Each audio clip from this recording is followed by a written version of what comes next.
The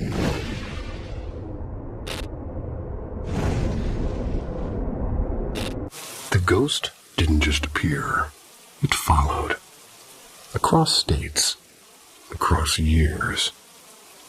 At Paranormal M, we trace the path of fear. Subscribe. Don't break the chain. The thing wearing my dog's eyes.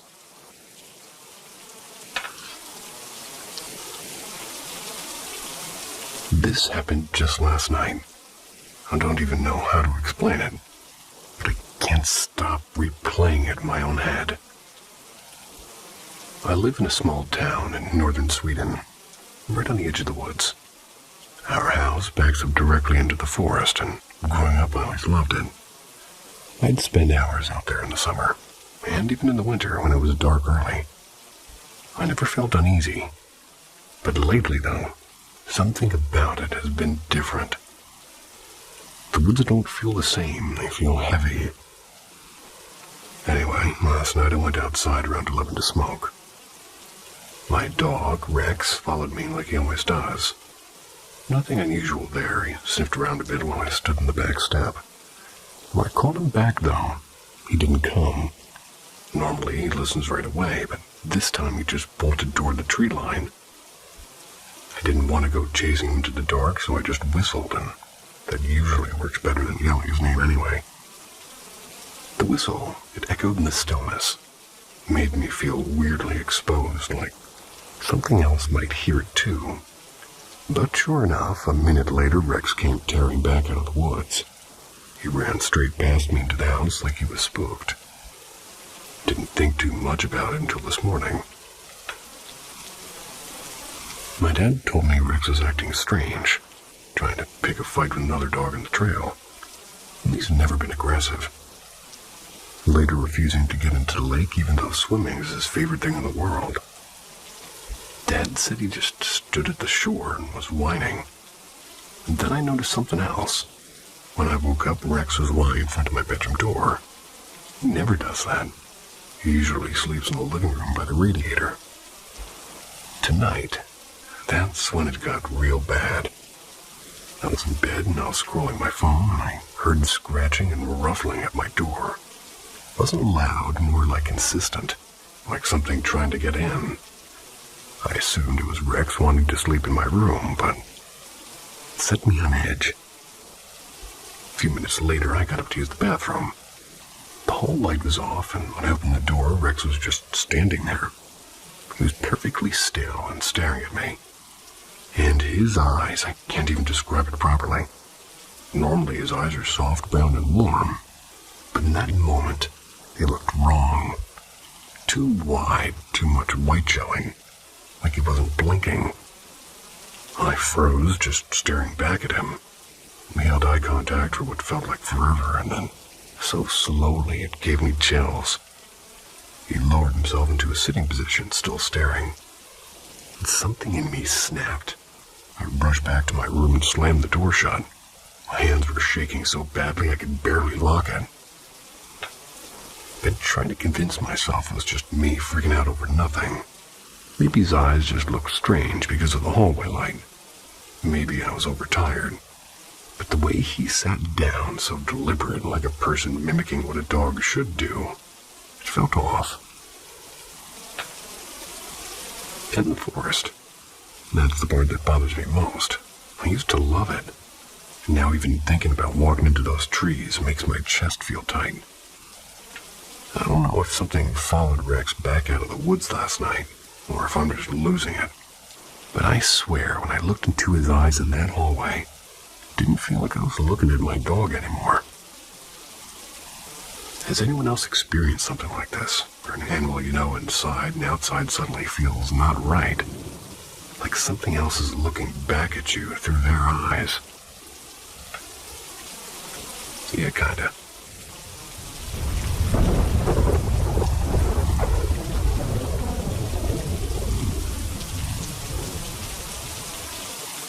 The night my dad came home early. I don't really tell this story much because people either laugh it off or get way too freaked out. But it's one of those memories that burned into me. I grew up in a little fishing village. It's outside of Cebu City in the Philippines. Back then, the power went out all the time, especially during storms. My grandparents always said our town was thick with spirits because of all the old beliefs and rituals people still practiced. And even as a kid, I kind of believed it because I saw things. Not always, but often enough that I knew it wasn't my imagination. This one night, I must have been about 6. There was a huge storm, like a typhoon-level amount of rain and wind. Lightning kept flashing through the slats in the windows, and the whole house shook with the thunder. The power was out, so the only light was from a little emergency lamp in the corner, and the faint moonlight slipping through the storm clouds. I woke up in the living room because of the thunder, and I remember sitting on the wooden couch. I was clutching a pillow, and I was trying not to cry. I heard this dog howling somewhere outside. We didn't have a dog, and none of the neighbors nearby did either. It didn't sound right. It sounded too drawn out, like something imitating a dog, but not quite getting it right. That's when I heard my dad's voice call from the bedroom. It was sort of soft, like, "Anak, come here." I bolted for the room because whenever I got scared as a kid, I always curled up between my parents. I remember sliding the door open and seeing my mom on the bed half asleep, but no dad. I called out for him, stepping further inside. And then, behind the door, I saw him. Except it wasn't him. It was tall, like too tall. Taller than the doorway itself. And it bent down slightly, as if trying to fit inside the frame. And it was smiling. Not a normal smile. The mouth stretched so wide it reached up, like toward the ears. Too many teeth showing. "You found me," it said in my dad's voice. I didn't even feel afraid at first. I was just a little kid and thought maybe we were playing some kind of a game, like hide and seek in the dark. And this thing touched my shoulder with a hand that felt cold and too heavy, then guided me toward the bed. I climbed in, laid down between it and my mom, and I fell asleep like it was the most normal thing in the world. The next morning, sunlight was pouring in. Woke up to my mom tidying the room. Dad wasn't there. I asked where he went. She said, "Your father's been in Manila for work the last 2 days. He comes back tonight." I didn't tell her what happened, not then. I didn't tell anybody until I was 16 or 17, and I was old enough to realize that what I'd seen wasn't just my imagination. Looking back now, I wonder what would have happened if I hadn't gone into that room. Or worse, what would have happened if I hadn't woken up the next morning. Anybody have something take the shape of somebody you love, because whatever that thing was, it wanted me to believe it was my dad, and I did.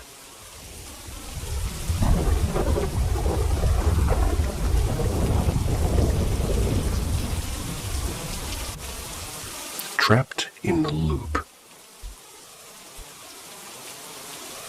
I've been debating posting this.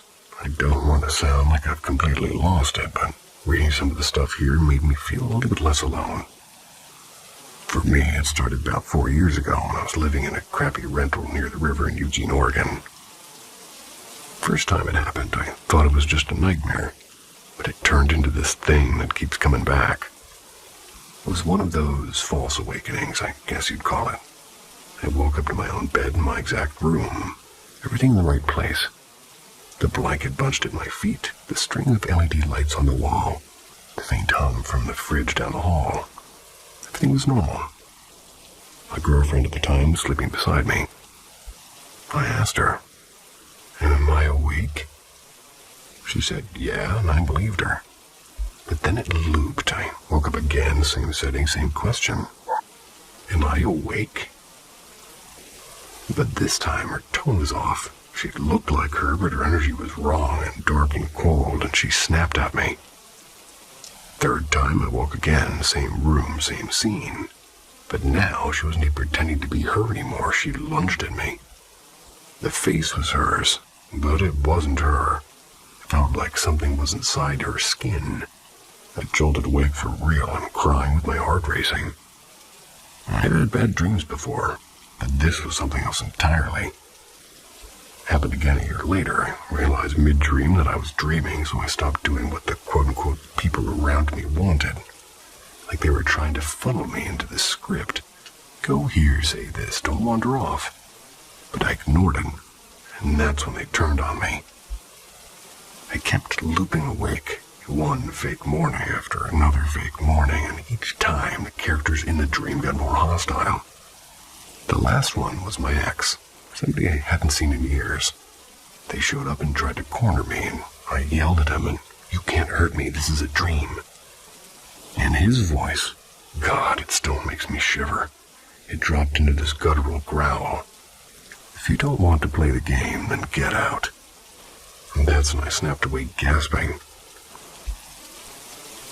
A few months ago, it escalated further.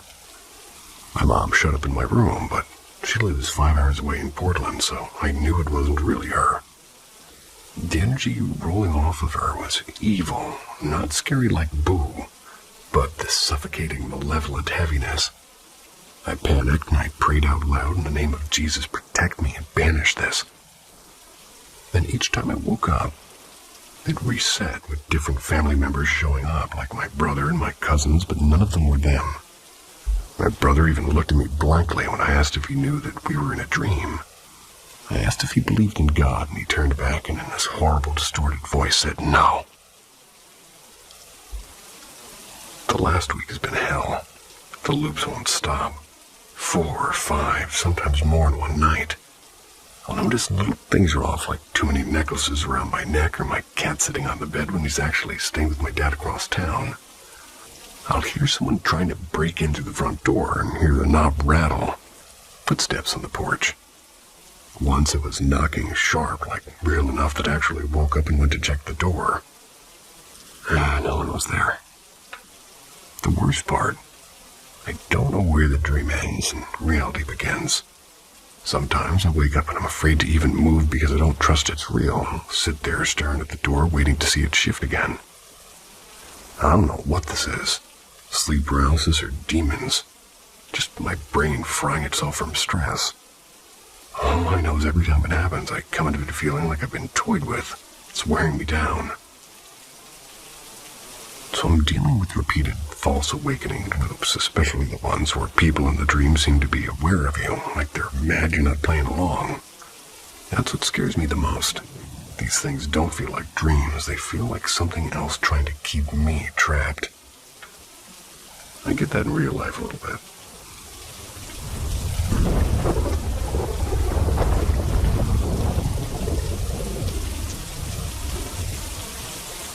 The man on the top of the dresser. This happened to me when I was around 6, and even though I'm 28 now, I can still see it in my head like it was last night. Back then, we lived in a small duplex in Joliet, Illinois. That place has been coming up a lot recently. My parents' room and mine were basically connected, like not one big room, but the walls were so thin I could hear them snoring or talking if I pressed my ear against it. My room had this big wooden dresser shoved in the corner with a tiny TV on top and stacks of VHS tapes. One night I woke up out of nowhere, definitely past midnight because everything was dead silent except for the fridge humming in the kitchen. I rolled over in the bed and my eyes landed on the dresser. And there he was, a man, or at least the shadow of one, squatting right on top of my dresser, knees tucked up like a gargoyle. He was staring directly at me. Thought it was my dad and actually smiled and whispered, "Dad, what are you doing?" I even laughed a little because it looked so ridiculous, like he was trying to hide from me or play a prank. Then I realized something. My dad was asleep in the other room. I could hear him snoring through the wall. I sat up in bed, still pointing at it when my mom stirred awake. She asked what I was giggling about, and I told her, "It's Dad, he's sitting on the dresser." She looked over and froze. I'll never forget the way her face changed. She didn't see it, but the way I was describing it clearly freaked her out, and she just whispered, "That's not Dad," and jumped to turn on the light. The second she flicked the switch, the shadow bolted. That's the only way I can describe it. It shot upward like climbing into the air and vanished into the corner near the ceiling where the closet met the wall. Gone. My mom ran over and hugged me while I was still trying to process what I'd just seen. She didn't even try to explain it to me right then. The next morning over breakfast, she told me it might have been my grandfather. He died before I was born, sometime in the early 90s. She said maybe he was just watching over me, that sometimes spirits visit kids because they're more quote-unquote open. I wanted to believe her, but even as a kid I thought, why would my grandpa crouch like some kind of gargoyle on my dresser and then run away the second the lights came on? That didn't feel like watching over me. And to this day, I don't know what it was.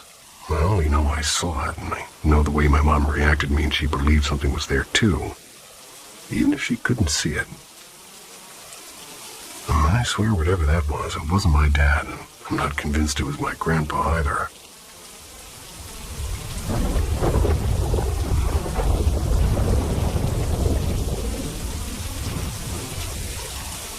The shocks before sleep.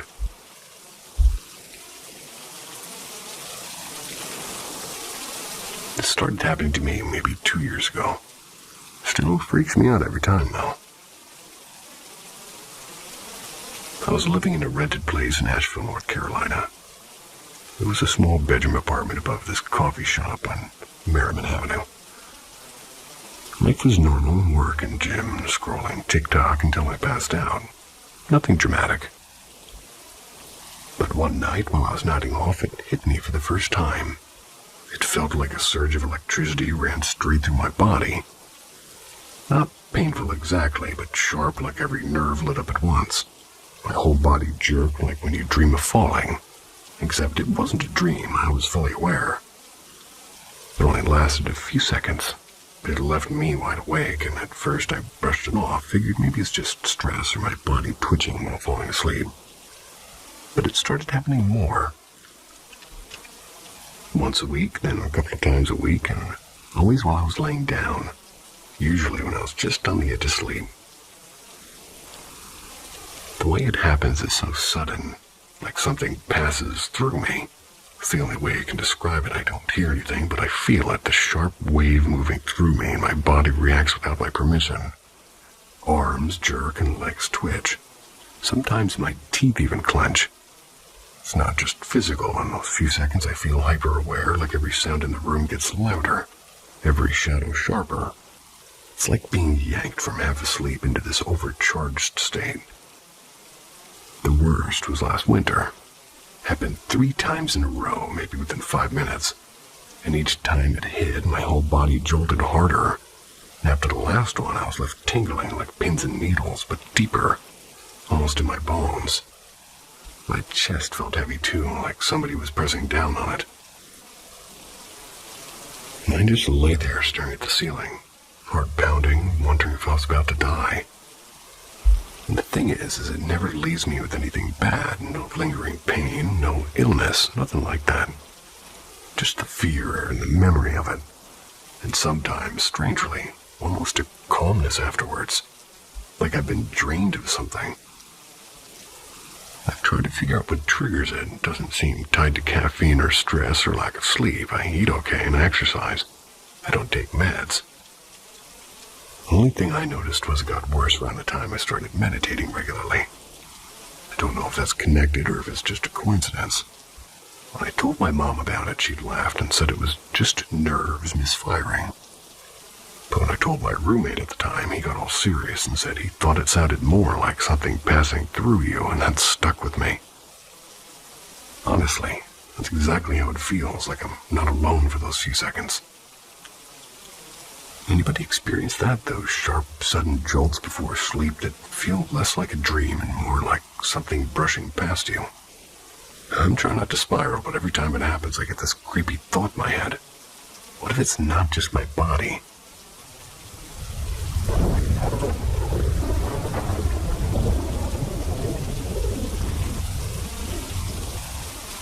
The night Mrs. O'Malley changed. This This is a story my mom used to tell me about, something she witnessed when she was a kid growing up in Lowell, Massachusetts in the late 60s. It always creeped me out, and honestly, it still gives me the chills even though I've heard it a dozen times. So my mom would have been around 8 or 9 at the time. She lived on the little street where all the families knew each other. Row houses with tiny backyards and laundry lines strung between porches. Next door to her family lived a woman named Mrs. O'Malley. She was in her early 40s maybe, with 3 kids. 2 little girls that my mom sometimes played hopscotch with, and a son who was a soldier in Vietnam. According to my mom, Mrs. O'Malley was always nervous, and back then there wasn't emails or cell phones. Just the occasional letter that might arrive weeks late if it arrived at all.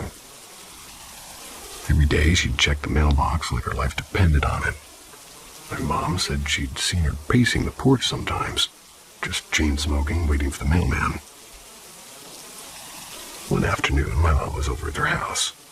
They were sitting in the kitchen, little girls playing with dolls while Mrs. O'Malley stirred something on the stove. Mom said she kept muttering to herself, he's okay, he has to be okay. My mom didn't really understand it at the time, but she remembered the way the air felt heavy in that kitchen. Like everyone was holding their breath. Then the weird part. The very next morning, when my mom saw her again, she swore Mrs. O'Malley looked like she had aged 10 years overnight. Her face was drawn, deep lines around her mouth. Her skin was pale and ashy. And the most shocking thing was her hair had gone gray at the roots. Not a few strands, but whole sections. My mom said even as a kid she could tell something had happened. A few days later, the men in uniform showed up at the house. Everyone on the street knew what that meant. Her son had been killed in action. My mom always said the strangest thing about it was that Mrs. O'Malley seemed to know before the news arrived, like her body carried the grief before the letter even made it to her door. Think about that a lot, how sometimes people sense things so strongly it manifests physically. My mom swore up and down she wasn't exaggerating, that she saw it with her own eyes. One day the woman looked normal. The next she looked shattered, like all life had been drained out of her before she even got the official word. Do you think it's possible grief can strike before the actual news does, like some kind of psychic connection, or maybe her body just couldn't hold the stress anymore and it broke all at once? Either way, the image stuck with my mom her whole life, and now it's stuck with me too.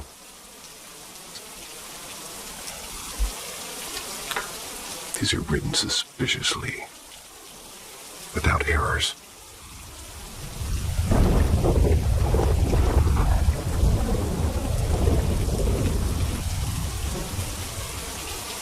The voice that wasn't my mom. This happened literally last night. I still feel a little sick about it.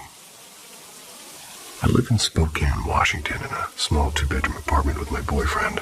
Our cat Milo sleeps at the foot of the bed every single night. He's lazy as hell, but also super alert when it comes to certain sounds. Like, he can be passed out, but if he hears my mom's voice on speakerphone, he perks up instantly. And that'll matter in a second. Anyway, it's around 2:15 a.m.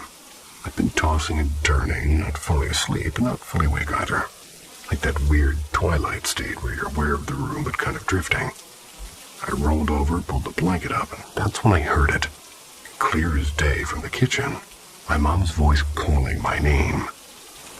She lives on the other side of town. No reason she would have been in my apartment.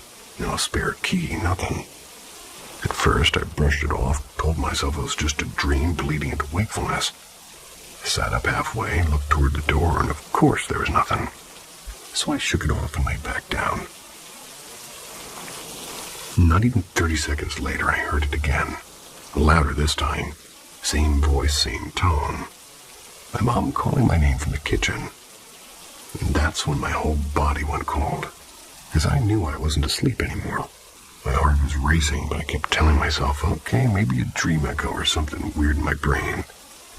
Except Milo didn't move at all. My cat, who always reacted to her voice, didn't even flick an ear. He just stayed curled up dead asleep. Then it hit me. The worst chills I've ever had in my life. Full body, every hair standing on end. I felt this crushing heaviness in my chest, like someone was right behind me, leaning over me and watching. I couldn't open my eyes. I couldn't. I just clutched the blanket and pressed my hand against Milo, hoping if something was in the room, it wouldn't touch me while I was holding him. I kept whispering in my head that this isn't real, and this isn't real, and you're imagining it. It lasted 2 minutes, but it felt like forever. But finally, the feeling eased up, and I eventually drifted off again. Thought it was the worst, most restless sleep I've had in months. This morning, I almost convinced myself it was nothing, just stress or a dream I couldn't shake. But I wear a Fitbit to track my sleep, and when I checked, it logged me as awake at the same time it actually happened. Usually, those twilight states show up as light sleep, so the fact that it flagged it as being fully awake, well, that's what pushed me over the edge. I told my boyfriend, and he brushed it off at first. Then when I explained it again, slower, he actually went pale. He told me not to say the word for what I thought it might be. He is superstitious and says naming things invites them in, but I think you can guess what's in the back of my mind. The thing is, I don't live anywhere near the Appalachians or anywhere that thing is supposed to be. So part of me feels ridiculous even thinking it. But whatever it wasn't my mom, and it wasn't my imagination either. Has anyone else had something mimic a loved one's voice before? Because hearing her name, that was me messing up.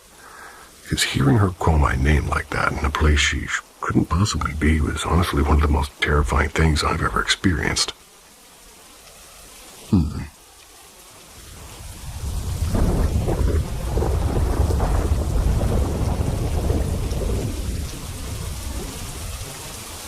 The shadow behind the curtain. This happened to me when I was a kid, and even though it was years ago, I can still picture it like it happened last night. I grew up in a town outside of Veracruz, Mexico. Back then, blackouts were super common, especially in the summer. Whole streets would just go dark for hours, and everybody had to rely on candles or flashlights. It wasn't even a big deal for the adults, but for me, though, being like 7 years old and terrified of the dark already, it felt like the end of the world every time the power went out. One night, the lights cut out like usual. My dad headed down the street to this corner store where the guys would play dominoes. The place had a generator, so it stayed lit even when the rest of the block was dark, and my mom stayed home with me. It got late, and she told me I needed to take a bath. I hated bathing during blackouts. The bathroom had no window, just this heavy old curtain that covered the doorway. With no electricity, it was pitch black, except for a single candle she placed on the edge of the sink. I was in there with the candlelight flickering, already nervous, when my mom suddenly said that she had to run down to the store to talk to my dad. She told me she'd be back in a few minutes just to finish up. So now it's just me, alone, naked, and wet, and standing in this dim little bathroom with one candle. That's when I felt it, a breeze. Not strong, but just enough to make the flame bend. There's no windows open and no draft, and the air felt heavier too, like the room itself was pressing in. Then the curtain moved. At first, I thought it was just the breeze again, but then I saw it. A shape blacker than the darkness around it. Tall, standing right behind the curtain. I froze, and I remember holding my breath, convinced if I stayed still, it wouldn't notice me. But the shadow stayed, almost like it was waiting. Finally, I snapped. I grabbed the first thing I could, a wooden brush, and I think it started screaming, or I didn't. It said, "Go away and get away from me," and I was crying so hard I could barely see. I was pounding the side of the tub with the brush, yelling loud enough for the whole neighborhood. One of my neighbors must have heard me, because she came over and peeked through the little bathroom window from outside.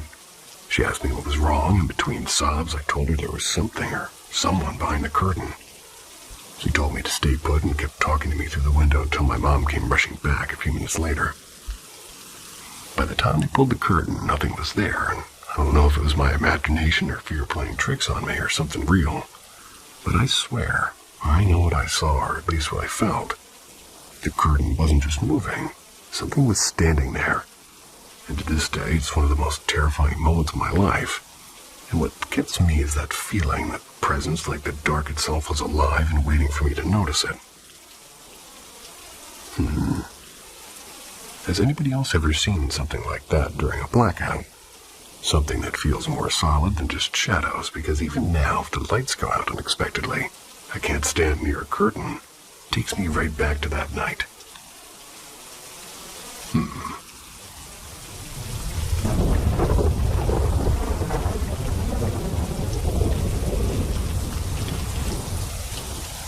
The house that knocked back.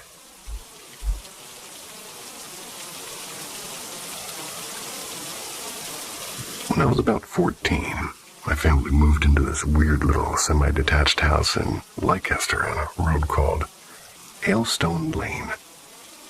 We never knew anything about its history. Landlord didn't say much beyond been in the family for a while. But from the first week, it just felt off, and the first thing I noticed was the knocking.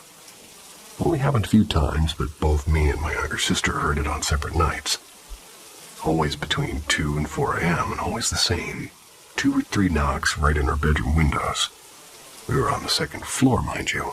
No trees brushing against the glass. No way for somebody to reach unless they had a ladder. The first night I froze in bed staring at the curtains like if I pulled them back I'd see someone's face. Finally, I got the courage to check and... Excuse me. I got the courage to check. I got the courage to admit I'd lost my spot.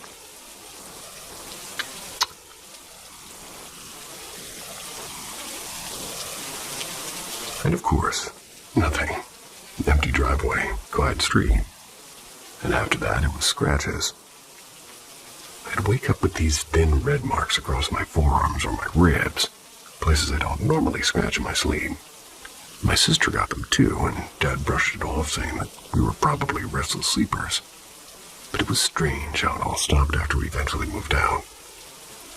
The footsteps were the worst, though. We had this narrow staircase with old carpet, so it made a distinctive sound when somebody walked on it. We would hear just a few steps, like 1, maybe 2, sometimes 4, and then silence. No one coming down, no one going up, just partial footsteps as if somebody started and then stopped, and I could still hear it now if I think about it too much. One of the creepier things that happened to me personally is I had a pile of laundry on a chair in my room. One evening, while I was sat at my desk, I saw the pile shift. Not just slump over like cone sliding. No, they moved and dragged slightly to the side like somebody was rifling through them. I immediately assumed it was the cat, but when I checked, the door was shut. No cat. I just sat there staring at the clothes for ages with my heart racing, waiting for it to happen again. It didn't. My dad had his own story. He swore that when he and my stepmom first moved in, before me and my sister were living there full time, the place felt dreadful, like in his words, walking into a bad memory. He said the main bedroom especially has this sour, weird smell that never went away no matter how much they cleaned. Eventually, one night, he said out loud, basically to the empty room, something along the lines of, "If you're here, you're not welcome. Leave us alone." He swore the smell disappeared after that. I don't know what was in that house, and could have been our imagination, sure. Could have been stress or drafts or cats scratching at night, but the knocks on the window, the footsteps that never finished, the laundry moving while I was watching it, those still stick with me. Funny thing is, none of us have had anything like it happen since we moved out. Has anyone else had the knocking thing, especially on upstairs windows? Because that one still makes my skin crawl.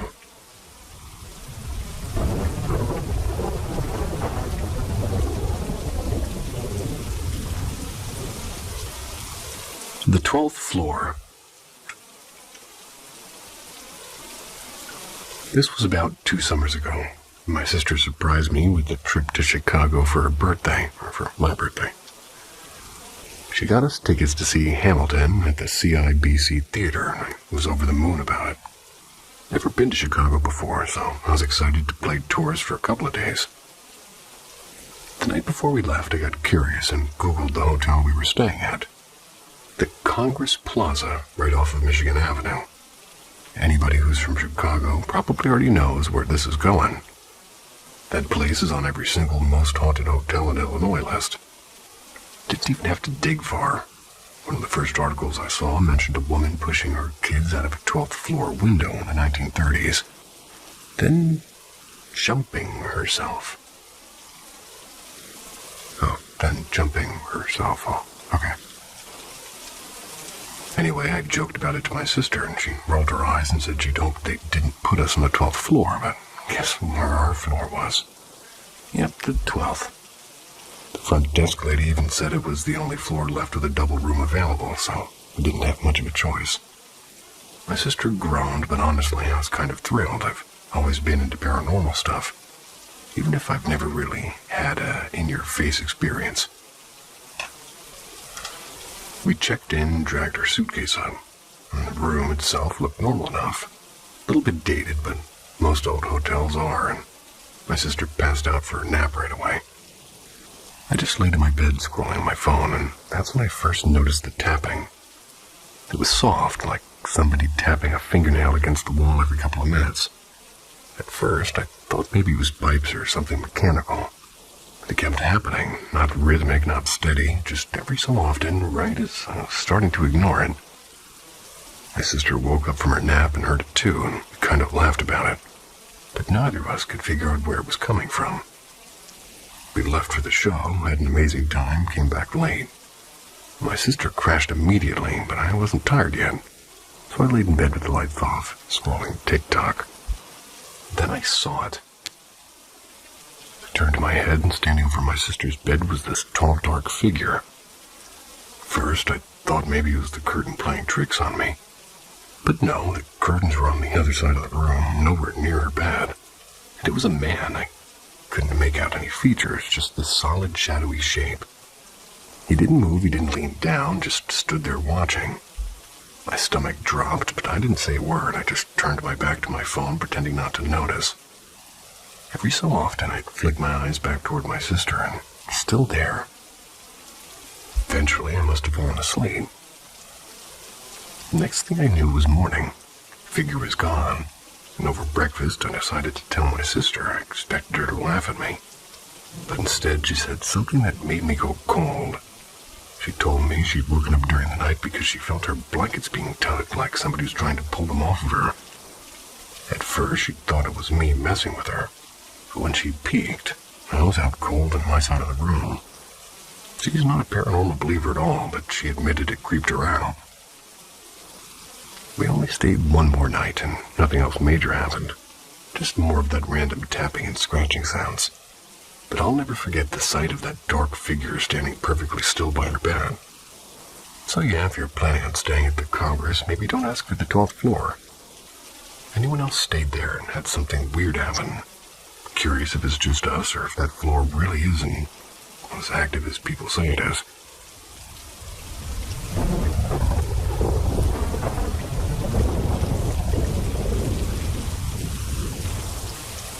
The Whisper on the Stairs. This happened back in 2021 when I was 17.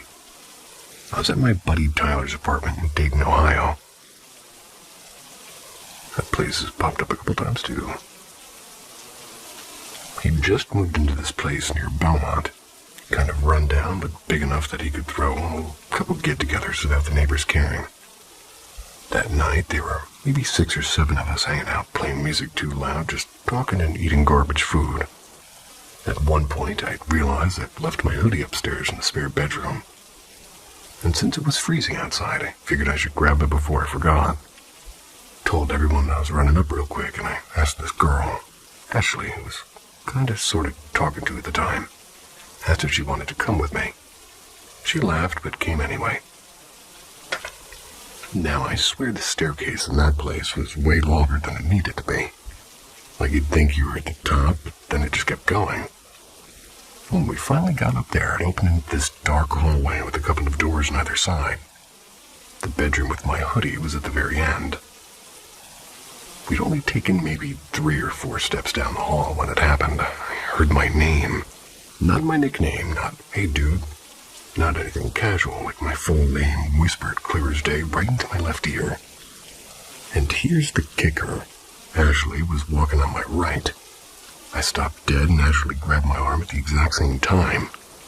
Didn't even have to ask if she heard it. I did anyway. Just gave me this wide-eyed look like, "Are you serious right now?" Can't describe the feeling. It wasn't like hearing somebody yell from across the room. It was like whoever or whatever it was, their lips were practically touching my ear. My whole body went cold, like the chills started at the top of my spine and slid all the way down. I forced myself into the bedroom, yanked my hoodie off the chair, and we practically ran back down the stairs. When we got back, I asked Tyler if any of his roommates were home, or maybe one of his neighbors had come in. He shook his head and said no, and it was just us. We told everybody what happened, but of course nobody believed us. A couple of them laughed it off and said we were just trying to freak each other out. But that fear, God, that wasn't just startled or spooked. The kind of fear that feels like it's in your bones. The kind you can't laugh away. I haven't felt anything like it since, and honestly I hope I never do. But has anyone else here ever had their name whispered like that right into your ear when no one's actually there? Because that's the kind of thing that sticks with you.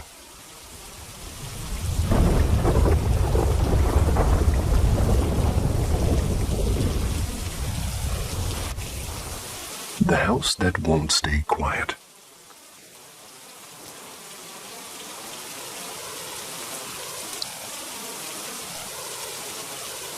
So, my folks have lived in the same house in Des Moines for about 20 years now. It's this old, creaky two-story place with a big attic that nobody ever really uses, and a basement that I swear was designed just to scare children. The house itself was built maybe somewhere around 1910, and before my parents bought it, this older couple lived there forever. They passed, and their kids sold it, and now, well, we're here. I grew up in that house. Weird stuff has always kind of been part of the background noise. Nothing violent, nothing straight-up horror movie, but enough that it never really felt normal. When I was a kid, I'd hear footsteps upstairs when everyone was in the kitchen, or the old doorbell would ring and no one would be at the door. My mom was spooked at first, but my dad always waved it off, saying old houses just settle. I wanted to believe that too, but deep down I never bought it. The strange part is, things always pretty much happened when I was alone. I stayed up late watching TV, I'd hear soft steps in the hallway. If my parents left me home during errands, I'd lose things, keys and headphones and whatever. They'd reappear hours later in the same spot I swore I'd looked 5 times. And even when I moved out for college, nothing ever seemed to happen to them while I was gone. But now I've been back for a while, and sure enough, it's picking up again. A few weeks ago, I'm washing my face in the middle of the bathroom. The doors are right next to the sink, and out of the corner of my eye, I saw it swing open. Thought it was my dog nosing her way in, so I pushed the door wider. No dog. Walked into the hallway, and the place was dead quiet. Checked my room, and there she was, passed out on my bed, dead to the world. No fans on, no windows open, cats outside. Nothing should have moved that door. Another time, I walked into the living room. There was this mist, like actual haze in the middle of the room. My first thought was, holy crap, something's on fire. Tore through the house, checked the outlets, the stove, and every candle. Even mirrors in case sunlight was hitting them. Nothing, no smell of smoke, no heat, and the mist just kind of hung there for a few minutes. Then poof, gone. I had my dad, who's an electrician, check later for anything burnt out or malfunctioning. He didn't find a thing. But the dogs, man, the dogs would really freak me out. One night when my sister was visiting, she brought her husky mix. I was home alone with him while my dog was outside, and I was in my room scrolling on my phone when her dog bolts in and loses it. Hackles up, teeth bared, growling at the corner of my room. First, I thought he was coming at me and actually slid off the bed in case he lunged. But then I realized he wasn't looking at me. He was locked on that corner, the one by the dresser. Tried to call him down, but he barked and growled at it for a good minute straight before finally stopping. There was nothing there. I tore the room apart looking for a bug, a mouse, or anything, but nada. Then a similar thing happened with my dog. I was out on the terrace one evening, just writing and listening to music, and suddenly I froze just right in front of me. Or she froze. Then she started barking her head off, snarling, ears up, the works, and I thought she was barking at me. I was about to be like, what the hell's your problem? Then I noticed her eyes weren't on me at all. She was focused right above me, toward the little cutout in the ceiling where the attic router sits. So I did the dumb thing. I grabbed a flashlight and went up there. Searched every dusty box, every corner. Nothing. Finally, I brought my dog up with me, thinking maybe she'd sniff out a raccoon or a bat. She trotted around calm until she hit the back left corner. Then she froze and stared, ears up, tail stiff, wouldn't move. I shined the light all over, bare walls and insulation and nothing else. But she wouldn't stop looking at that spot. It's happened more than once now. Still can't explain it. I keep telling myself old houses just do weird things. Drafts and pipes and dogs picking up sounds outside that I can't hear. But when the mist appears in a room with no fire, when doors open without a breeze, when a dog that never barks suddenly acts like something invisible is standing in the room with you, how do you write that off? Sometimes I wonder if that old couple never really left, or something else was already here before them, or just the latest family putting up with it. Would love to know, anybody else have pets that go ballistic at a corner or a doorway, like they're seeing something you can't, because honestly, that's the part that sticks with me the most. My eyes can play tricks, sure, but my dog, well, she doesn't lie.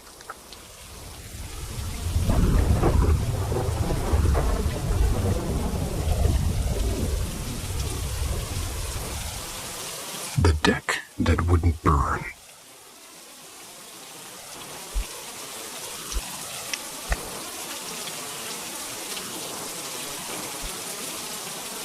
This happened when I was like 18, so like 6 years ago. Back then, I'm hanging out with 3 girls almost every day. Let's call them Maddie, 19, Clara, 18, and my best friend Emma, who's 20. The 4 of us were inseparable. Always at each other's houses, and at that point in my life, we were just bored teenagers looking for anything exciting to do. Emma had just moved into this old house on the edge of town in Duluth. It's one of those creaky places, an attic full of junk left behind by whoever lived there before. And while she's poking around up there, she found a strange little book written in Polish. And her family's Polish, so she was able to translate parts of it. It wasn't like a normal tarot guide. It was more like instructions for some old divination ritual using playing cards. The rules were super specific. The cards had to be wrapped in cloth and only touched by the quote-unquote reader, and the person asking the question. You could only do 1 reading per person per day, or else the answers would be wrong. And if you wanted to get rid of the deck, you had to burn it. Nothing else would work. The book also said something cryptic like, if you take, you must also give. None of us took that seriously at first. So, of course, Emma made her own deck, wrapped it in a scarf, and started doing readings. First, it was dumb teenage stuff like, does Jason still like me, or will I pass my math test? But the creepy part was that the answers always seemed to come true. She read for me once about whether I'd get a job I applied for at Target. The card said yes, and a week later I actually got it. And after a couple of times, though, I started to hate the way it made me feel. I'd leave her house with this knot in my stomach, like something was following me home. I stopped letting her read for me, and the feeling eventually went away. But the others kept going. A month or so later, Emma showed up at Clara's house completely freaked out. She wore this little silver cross necklace that she'd had since childhood, and she said it literally burned her skin. She showed us the red marks, one across her collarbone, and little welts on her fingers where she'd grabbed it. I touched the necklace myself, and it was just normal, cold metal. Nothing. That night, she decided to burn her deck in Clara's backyard fire pit. We all stood around and watched it curl up and blacken. What should have been the end of it, right? Well, wrong, because by then both Maddie and Clara had already made their own decks. Clara's incident happened not long after. She called me at like 2 in the morning sobbing, and she said she'd gotten up for water and saw something standing outside her kitchen window. Not a person exactly, but this tall shadow with glowing red eyes. She flipped on every light in the house, but it was gone, and the next day she was so shaken she burned her deck too. Then came Maddie. Maddie didn't believe in God at all. She was the type to say everything paranormal was just in your head. For a week she kept doing readings and laughing about how scared Clara and Emma had been. Then one night she called me, whispering into the phone, begging me to come over. When I got there, she told me the wildest story I've ever heard from her mouth. She woke up around 3 and saw this little glowing thing hovering at the end of her bed. She described it like a cross between a fairy and some cartoonish unicorn, almost too cute, like something out of a kid's show. Buzzed around her room and she felt this insane urge to follow it. She said it led her to the door and then out toward the playground across from her apartment. When she stepped onto the playground, the fairy thing perched on top of the slide structure and just waited. We usually just call that a slide. She swore that she suddenly knew it was trying to get her to climb up so it could push her off, and that's when she snapped out of it, ran home, and tossed her deck straight into the trash. Except the next morning, the cards were back in her drawer, perfectly stacked, wrapped in the scarf like she'd never touched them. That's when she finally burned them. After that, none of us ever touched cards again. Not tarot, not playing cards, nothing. Looking back, I don't know what to make of it. Was it demons or her own guilt making us see things? Something tied to that weird old book Emma found. All I know is every single one of us had a different kind of encounter, and it always started with those cards. To this day, I won't let a deck of tarot cards in my house. Doesn't matter if it's just for fun. I don't want to take that chance. Anyone else ever heard of cards that come back after you try to get rid of them? Because that part still makes my stomach drop whenever I think about it.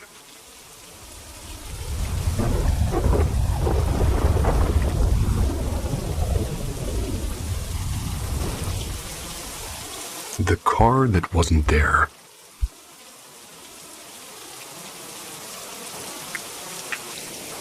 This happened about 4 months ago, and I still can't make sense of it. I live down in Galveston, Texas with my boyfriend. If you've ever been here, you know how dangerous the roads can get late at night, especially along Seawall Boulevard. It's just one of those stretches where accidents happen way too often for how small the town is. And I grew up here, so I'm kind of used to hearing sirens and seeing wrecks, but this was different. Both of us work late shifts. He bartends on the Strand, and I waitress at a seafood spot near the pier. That night, I'd finished a little bit early. Walked over to wait for him outside the bar. We were both sober, and he hadn't had a drink, and I never drink while working because I have to drive anyway. He offered to drive us home since I look like a zombie from running around all night. We decided to take the quote-unquote long way, meaning along the seawall, just because it's quieter that time of night and you can sometimes hear the waves if you roll the windows down. It's close to 2 a.m. and basically no traffic. Just us and the occasional set of headlights in the distance. After a while, we caught up behind this little white car. It looked like a Corolla or maybe an older Civic. We weren't tailgating, just following at a steady pace, maybe 30 or 40 feet behind. It was going a little slower than us, but not crawling, and we kept, talking about dumb stuff, like what to eat tomorrow, and some drama with his coworkers, the usual. Nothing spooky in our minds. Then up ahead, we saw the lights, red and blue flashing, filling the whole road. It looked like a cruiser parked sideways across both lanes, blocking the traffic. At first, I thought, okay, maybe it's road work, or maybe a DUI checkpoint or something. But then I saw the yellow tape. The car in front of us slowed down as it approached, and then this is what gets me. It looked like it just veered slightly and went around the cop car, like it had space to pass on the right shoulder. I remember thinking, oh, okay, we'll just follow them now. Except there wasn't any space. As soon as we get close enough, my boyfriend had to slam on the brakes hard. The cruiser was completely blocking both lanes, bumper to bumper. And beyond it, maybe 20 yards up, was a wrecked SUV flipped on its side. Cops and EMTs were milling around, and I swear I could hear the scrape of a shovel on asphalt as they picked up broken glass. The whole road was sealed off, end to end. Absolutely no way any car, not even a motorcycle, could have squeezed through. We both just sat there for a second in total shock, like, where the hell did that white car go? My boyfriend said out loud, "It doesn't make any sense," and just kept saying, "But we saw it. We both saw it." Because we did, and for minutes its taillights had shaped the way it slowed at the lights. There was no side street, no turn-off, no hidden driveway, just the ocean on one side and a row of empty shops on the other. The only option was behind the cop car, which was blocked, or in front of it where the accident was, and yet it was gone. We had to back up, do this awkward reverse turn, and go all the way around the block. The whole time, neither of us said much, but the hair on my arms was standing straight up. Later when we got home, we both sat in the car for a bit before going inside, and finally I asked him, "Do you think we saw a ghost car?" He just kind of shrugged, but he looked pale. He's not the type to believe in paranormal stuff, but he admitted there is no logical explanation for what we saw. Honestly, the scariest part wasn't even the car disappearing. It was the thought that if he hadn't slammed the brakes when he did, if we'd just assumed we could go around like that car apparently did, we might have plowed straight into the wreck. Still don't know what to make of it. Maybe it was a trick of the lights. Maybe we were both tired and our brains filled in a car that wasn't there. Doesn't explain why we both saw it, clear as day. Headlights, taillights, the whole shape of it for minutes before it disappeared. Has anybody else ever seen something like that? A phantom car? Maybe connected to a crash, because it's one thing to hear about ghost hitchhikers. But this was, well, I don't even know. Felt like we were watching a replay of something that already happened. Kind of feel you on that.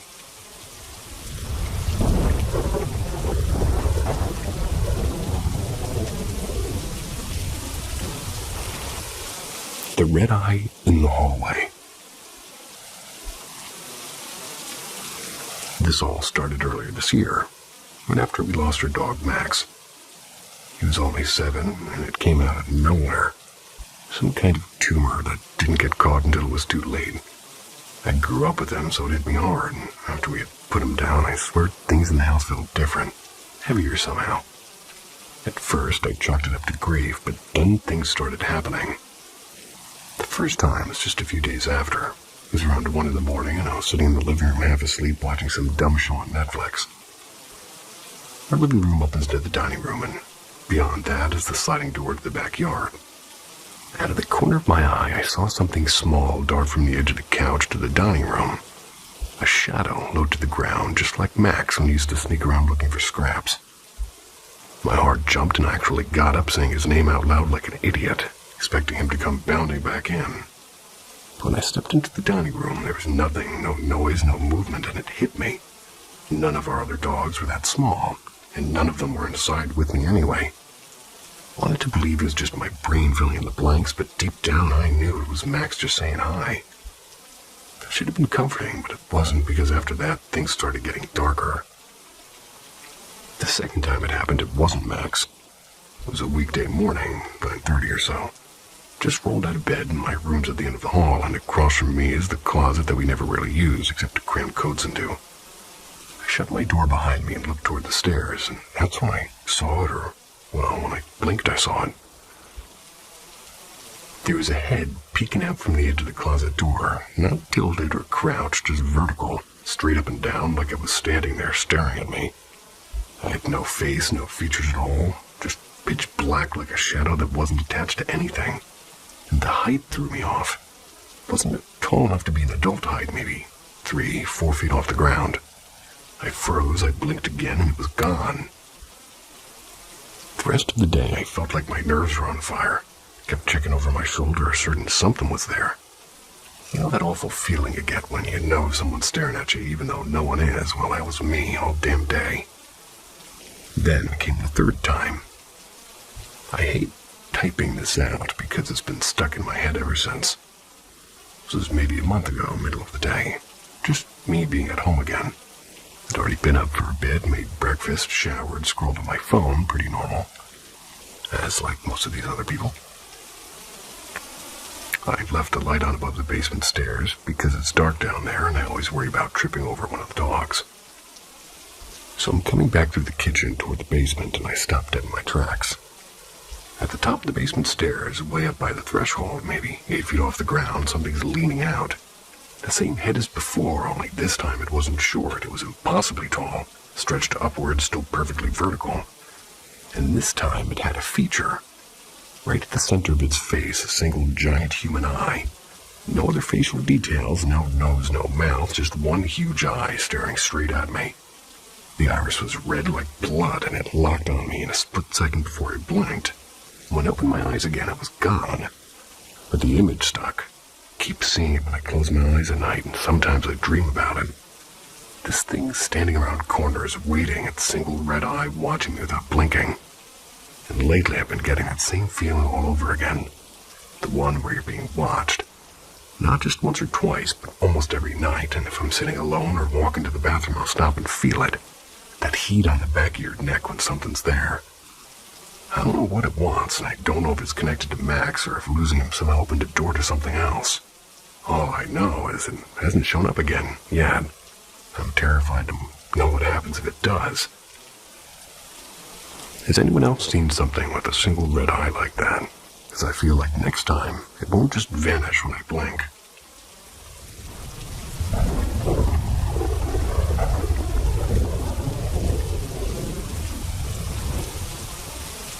The tree in the empty lot. This happened a couple of years back when I was visiting my girlfriend's family in Mexico. I'd heard plenty of ghost stories before, but honestly, I'd always chalked them up to exaggerations. That trip is when I started thinking maybe people aren't exaggerating at all.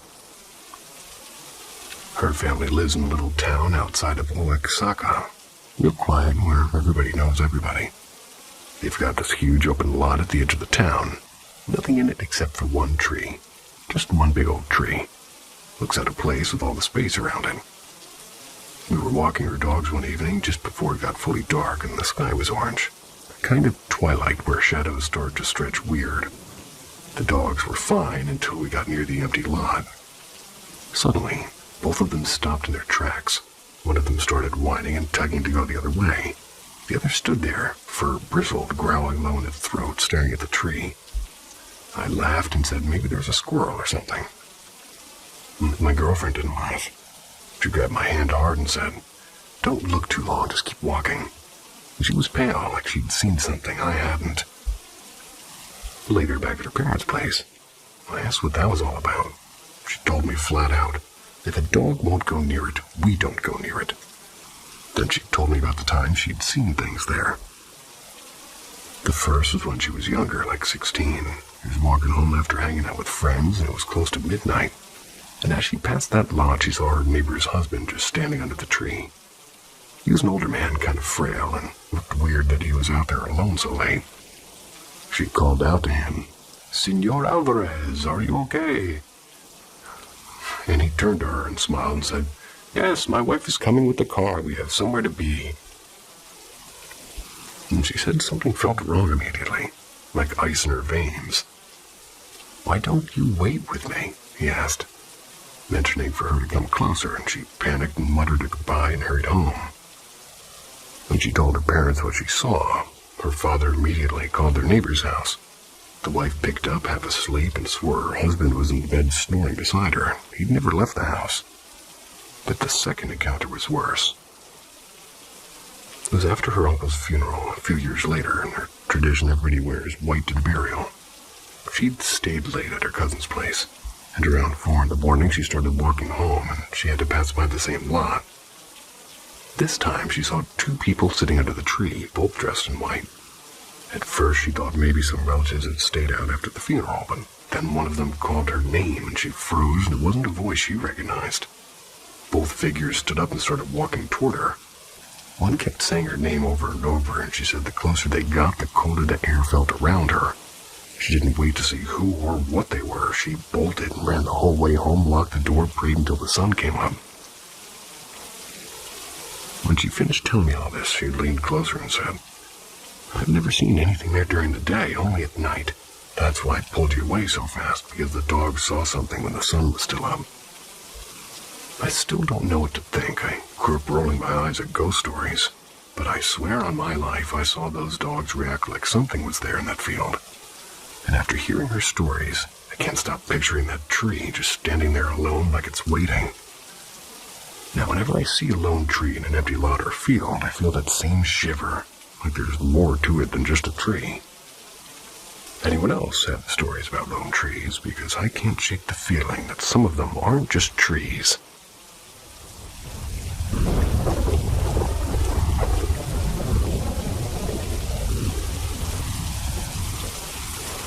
The presence behind me. This happened when I was about 11 or 12, back when we lived in our old house in Spokane. Spokane again. It was the middle of summer, and one of those days when all the neighborhood kids were outside playing basketball on the street. My sister was running through the sprinkler with her friends, and everyone was out except me. I was inside, glued to her old desktop computer in the corner of the living room. It was one of those big, chunky Dell monitors that hummed if you turned the brightness up too high. The desk sat against the wall, so my back was completely exposed to the rest of the room, and basically if somebody walked in, I wouldn't know until I heard them. And that's the weird part. I didn't hear anybody. I just suddenly got this absolutely overwhelming sensation that somebody was behind me. Not right on top of me, but a few feet back, slightly off to my left. Like when you can feel eyes on you, even if you don't look up. My first thought was that my sister had snuck back inside to watch me play games. But it didn't feel like her, and I can't explain it better than that. It just felt heavier. I tried to ignore it, focusing on whatever game I had open. I think it was Zoo Tycoon, which makes this whole thing even weirder, but eventually I couldn't take it anymore. I spun around in my chair expecting to see somebody. Nobody. Just the couch, the TV, and the sliding door wide open to the backyard. I shook it off, turned back around, and maybe 5 minutes later the exact same sensation hit me, but stronger this time. Like someone was leaning against, like forward and watching me closely. Made the back of my neck crawl and actually whispered, "What do you want?" out loud. Still nothing, so after another couple of minutes I couldn't stand it and I slammed the computer off, got up and bolted outside to hang with the others. I didn't say anything to my mom until a few nights later at dinner, just casually mentioned that I thought one of my siblings had snuck up on me while I was in the middle of the computer, but nobody had been there, and Mom froze mid-bite and just kind of stared at me for a second before saying, "Well, that's interesting." I asked her what she meant, and she hesitated and then told me something I'd never heard before. Like apparently at the time she'd been seeing a medium. She never really talked about it because my dad thought it was nonsense, but she'd gone a couple of times after her parents died, and then her older brother, and he had been killed in a motorcycle in like the 80s, or in a motorcycle accident. According to this medium, her brother had always been fascinated with electronics, computers especially. The woman claimed his spirit still liked to hang around whenever anybody in the family was using tech, like he was curious trying to keep up. The moment she said that, my stomach dropped, and I remembered how close it had felt, how specific the sensation had been, and suddenly it wasn't just a creepy moment anymore, it was personal.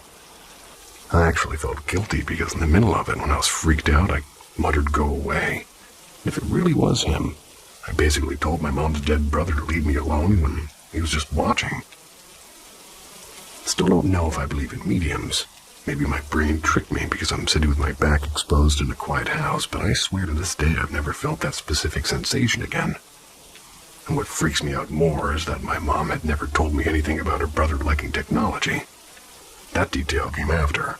So whether I was going nuts or I really did have something standing there watching me play Zoo Tycoon. Has anybody else ever had something like that? That strong, somebody's right behind you feeling that turns out to maybe connect to somebody you've never even met.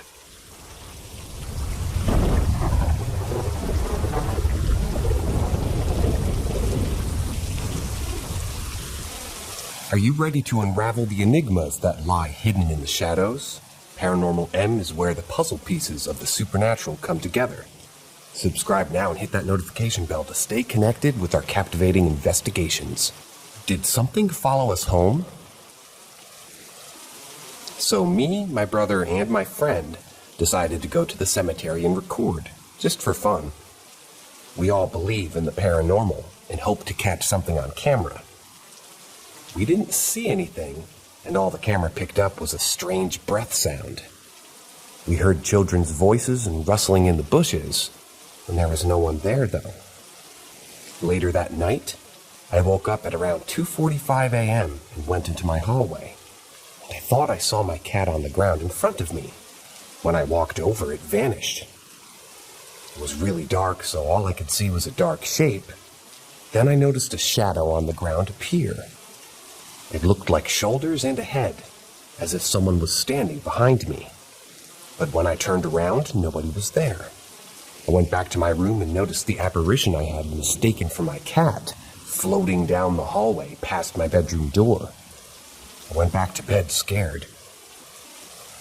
I've seen only a few paranormal things in my lifetime, but nothing has happened at my current house until this. Did some kind of spirit follow us home from the cemetery? Are there any ways that I can find out if there are still entities of some sort in my home?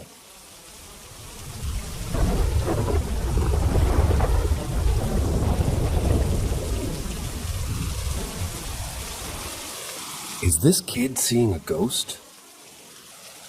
I, a 25-year-old male, work in a small town and work at a daycare center. Today, when a kid who was 4 years old was dropped off, their mother turned to me and asked me, "Who's Christopher?" And taken aback, I turned to her and asked her what she was talking about. It was only the normal kids that come here, and with it being a small town, I knew that she knew every kid there. She looked at me and said that her child said that there was someone new named Christopher, and I told her no. We both laughed it off and she left. Later on, I asked the kid who Christopher was, and they got really bashful and shyly said that he was a boy here, and that he was really shy and wasn't shy around them, and that he was only here when I wasn't. Now, I understand that kids can be kids. They could just be seeing imaginary friends. But the part that I get concerned by is that he's only here when I'm not. I'm not saying it's a ghost, but I'm also well aware of the fact that younger children can see things adults can't. And I'm not trying to be egotistical or anything like that. But I am a practicing pagan, and I've spent a lot of energy protecting myself from bad spiritual stuff. Essentially, so I kind of find it concerning that something that only wants to communicate with a child doesn't want to be here when I'm not. So I ask, do you think this is a ghost, or just a child being a child and having imaginary friends?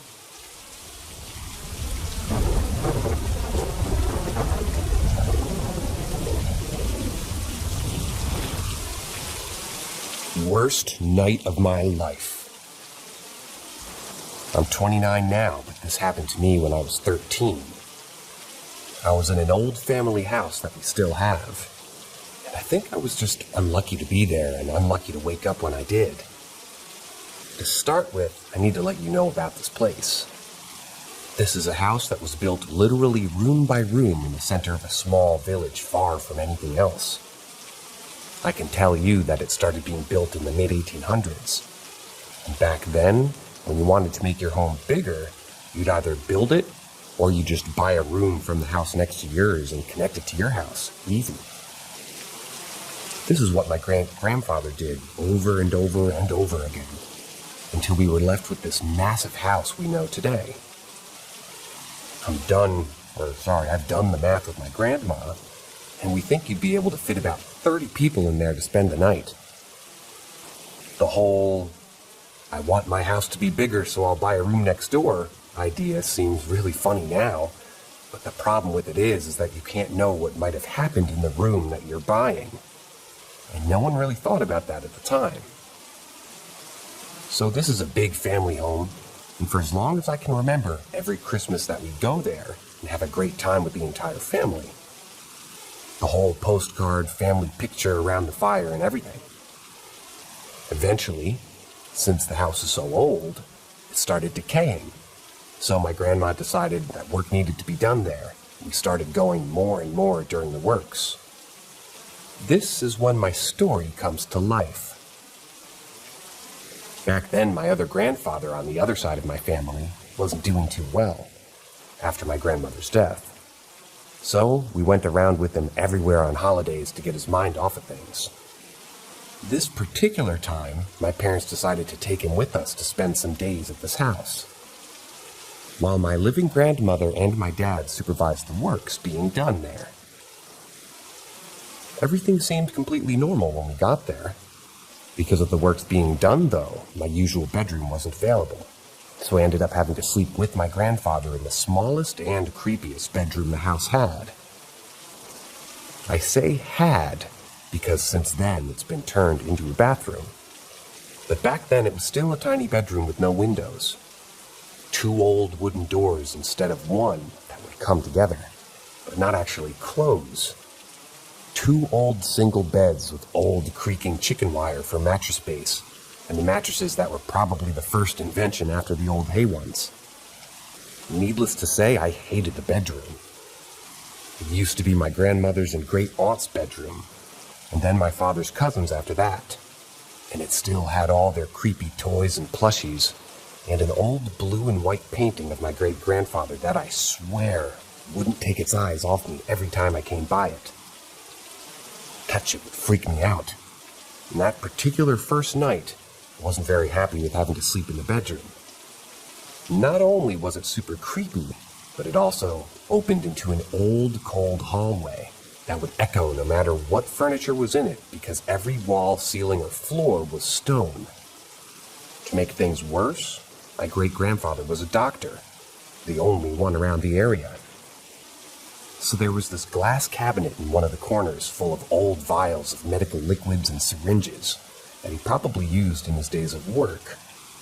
In any case, I was creeped out by the fact that I had to sleep there, but I didn't want it to show.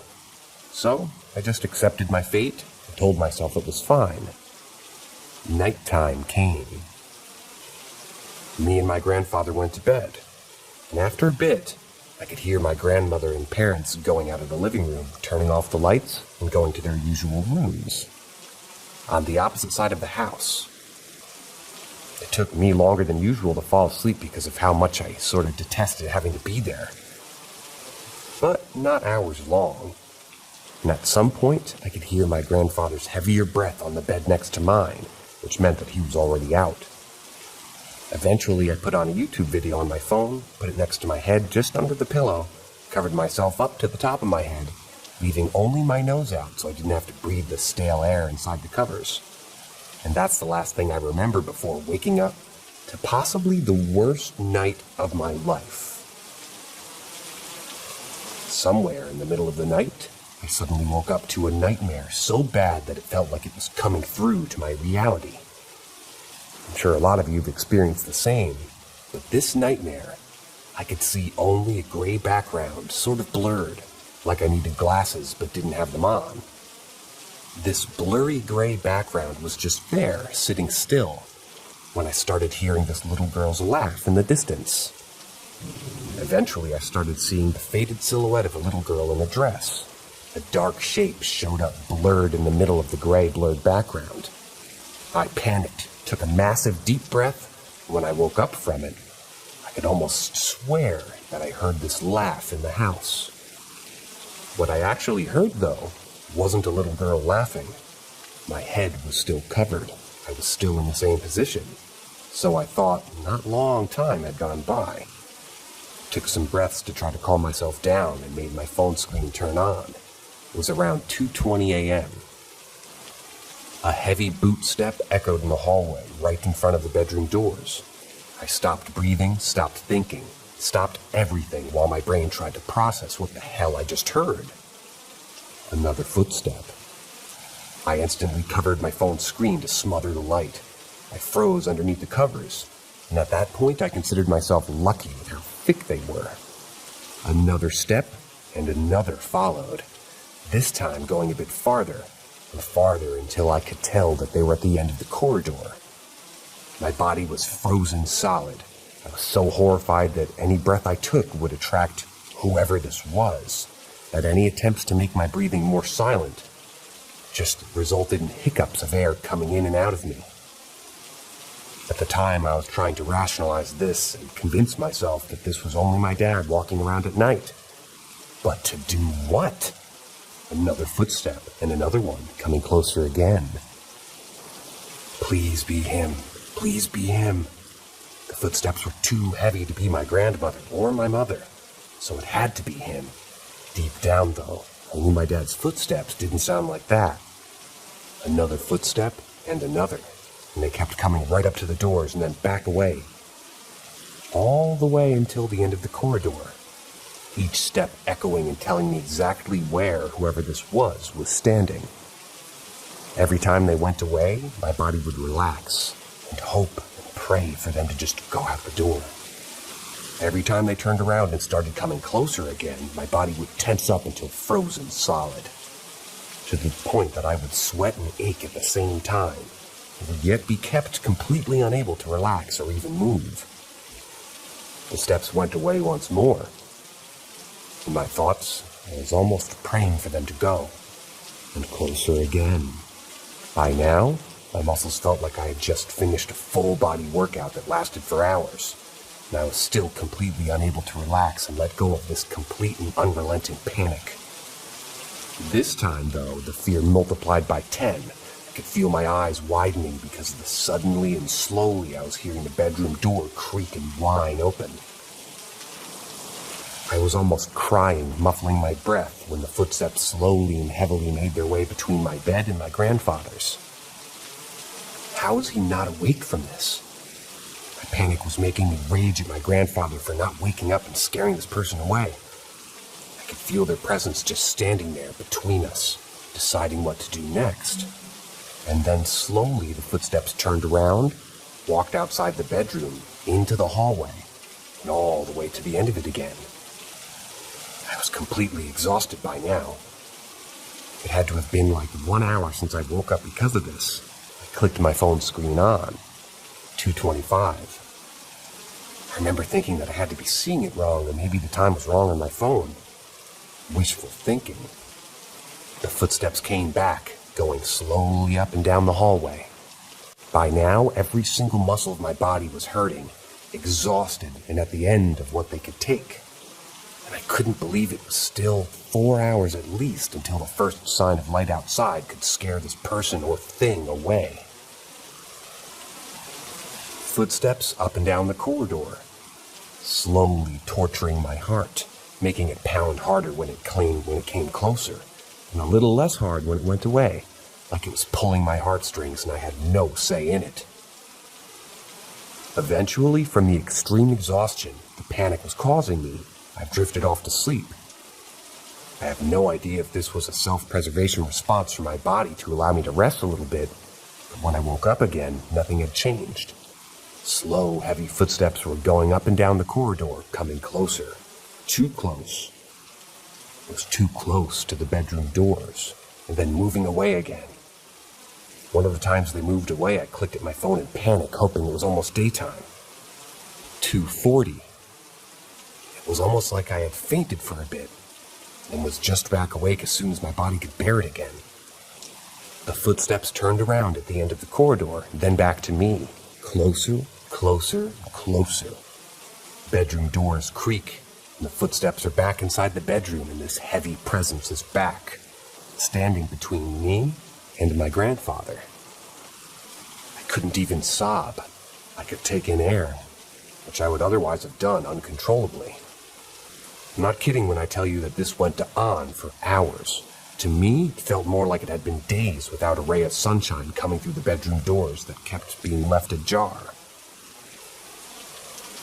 I felt like my body just couldn't take it anymore, and yet this panic, it wouldn't loosen the grip on my muscles, until suddenly the footsteps just ceased. I peeked my ears up. Couldn't be sure if this was true. Was it done? My muscles loosened their grip on me, and the full exhaustion from everything that happened hit me even harder than before. I clicked my phone awake. 5:30, thank fucking God. I held myself still for a little bit longer, and when I was sure that there was no presence in the bedroom and no footsteps in the hallway, I turned in bed. The chicken wire under the mattress whined at this, while I lowered the covers just enough to be able to peek at the doors. They were still sitting still, both slightly ajar, and the distinct light of the start of the day was coming through. I felt complete relaxation and bliss. I could breathe again. One more footstep sounded through the house. It made me jump and instantly cover my head again. Then another footstep and another one. These were lighter and faster, like a happy energy roaming around the house. It was my grandma. I got up immediately, refusing to lay there another second, and just joined her in her morning routines. Even going out with her to buy bread at 6:30, as I welcomed the thought of leaving the house like never before.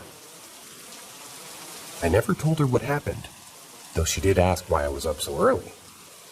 Since she spent more time in the house than me, and her bedroom was so far away from that hell of a hallway, I decided not to make her worried. I did check all the doors and windows before we left, to check if anyone would have been able to come into the house unnoticed, but I found nothing. All the doors and windows were locked from the inside, as they should be. In the days after that, I absolutely refused to sleep in the same bedroom and instead slept in my grandma's bedroom, which generally wouldn't have been much better, because right in front of the bed where I had to sleep there was this huge Narnia-like wardrobe with a massive mirror. And it always kind of scared the shit out of me, but at that time, this was infinitely better than going through what I'd just gone through again.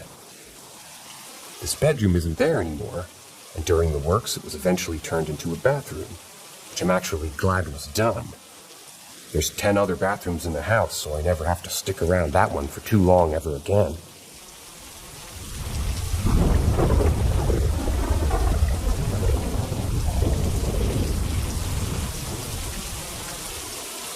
Did I witness something paranormal? For context, I live alone. Sometimes when I'm by myself, my electronics turn on. I hear things inside my apartment when I know I'm the only one there. And there's times when I get this really strong smell of cologne or just food being made that I know isn't coming from me. I always thought it was a little bit weird, especially with the smells, because I get that it feels as if they're so close to my nose, but it never really did scare me. I guess it just didn't give really much thought about it. I still don't know if I should. I bring it up because last night I had a really weird experience, and after doing some research, I wonder if they are somehow connected. My street has been under construction for a bit now, and yesterday they had completely demolished the sidewalk outside of my house. So there was a hole and just a pile of concrete around it. Last night at around 11:40, I decided to go down to have a cigarette and also take my garbage out. I've done this countless times. I've never had an issue, so I didn't give it much thought. When I opened the front door, I heard what sounded like an animal scurrying away from the trash cans and into the bushes. There's usually a possum and a skunk that just hang out around here at night, so it didn't feel strange. But I still took out my phone and used the flashlight to see if there was an animal nearby. I pointed the flashlight at the bushes, the street, near the trash cans, literally everywhere, but I didn't see anything or anyone. So I just brushed it off and proceeded to take the trash out. I was about to sit on the stairs of the porch to have a smoke when this man appeared out of fucking nowhere.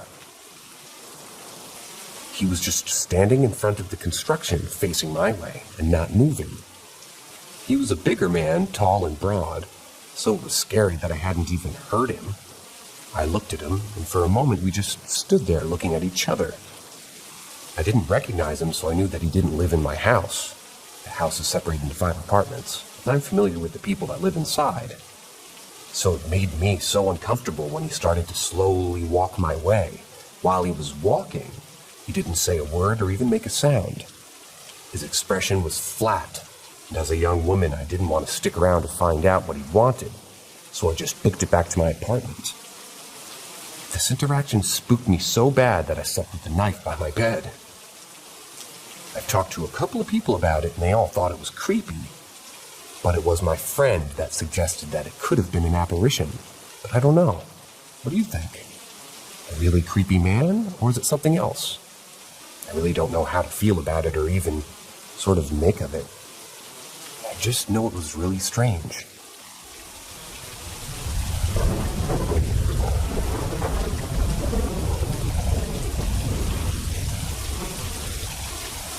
I just want to know what the hell was that. So I do believe in the supernatural, but I've never really had an experience before, until that night. It happened last year, but I still think about it.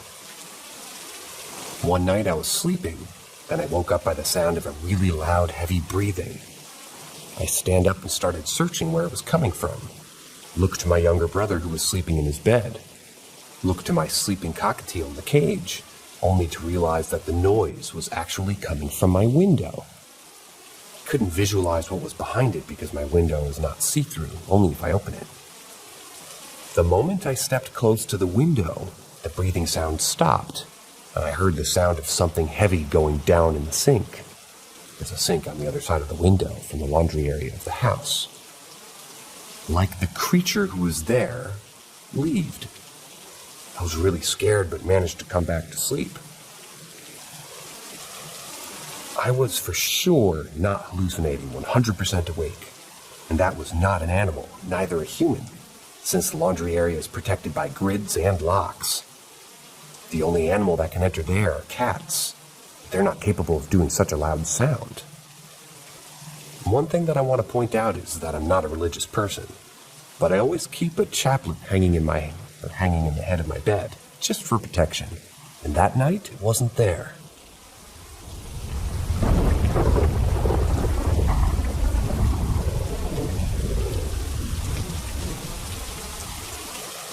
Nurse experience of a ghostly visit to a patient.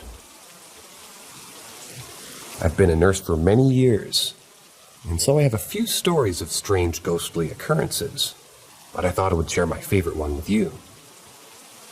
I worked on a cardiac unit, and one part of the ward was for the acutely unwell patients, and the other part was for the more stable patients who were waiting for an angiogram.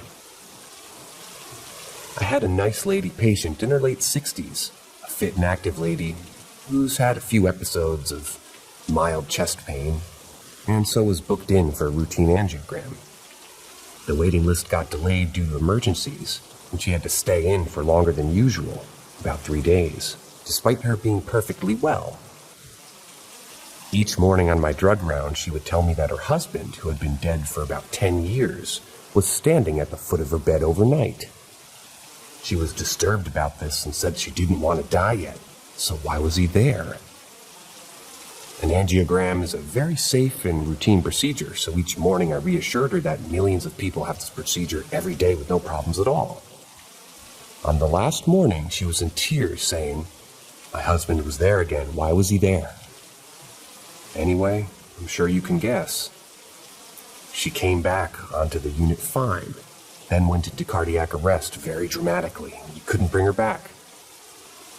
She unfortunately had a very rare complication from the angiogram.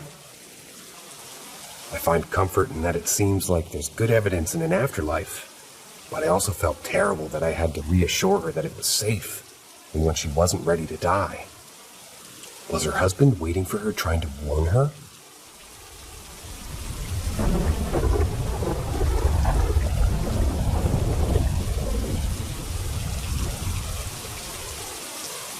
I really need other people's opinions on this. I think there's a ghost or demon in my house.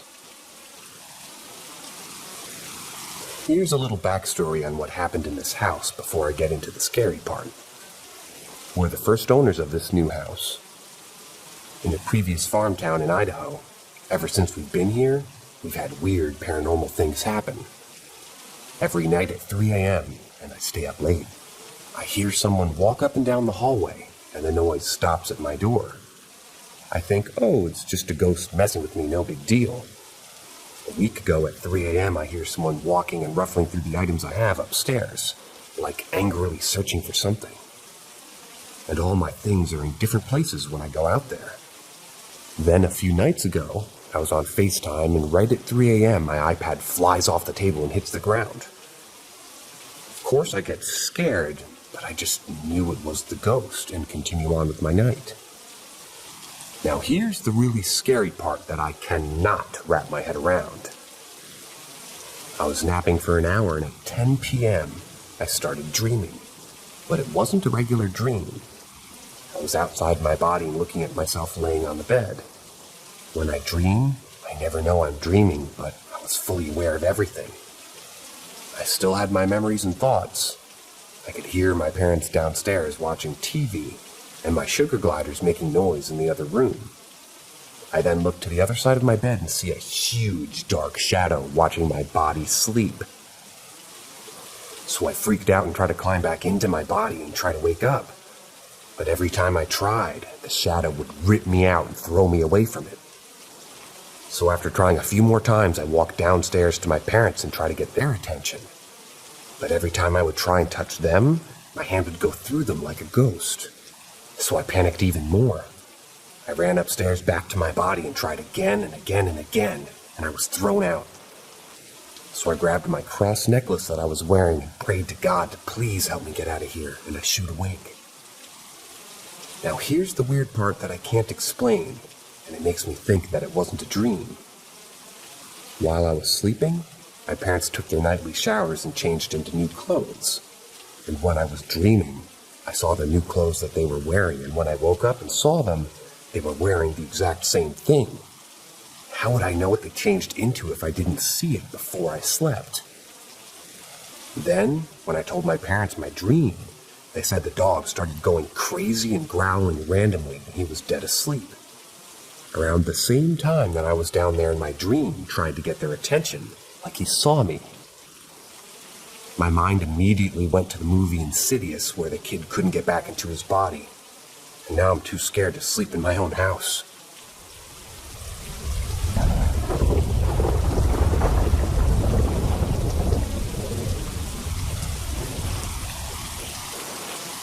Ask Reddit. I was raised in a religious household, so I already believed in stuff like demons and hauntings. But there was definitely one experience that weirds me out to this day. I must have been like 12? Don't remember my exact age. Anyway, it was very early in the morning, the sun wasn't even rising, and my dad, my grandpa, and I were getting ready to go out somewhere. It's essential to point out that in the hallway, there was this gate that blocked access to the living room and dining room and kitchen, and it was closed. I go to the bathroom and I'm brushing my teeth with the door wide open. My dad's changing in his room, and my grandpa's changing in his room, and my sister and grandma are sleeping. I stare in the mirror for a bit and look to the side when I see a cup floating. No one was holding it, and everyone was in their rooms. Suddenly, the cup flies towards me as if someone threw it. It landed in the shower next to me. Another experience that was unsettling happened another day.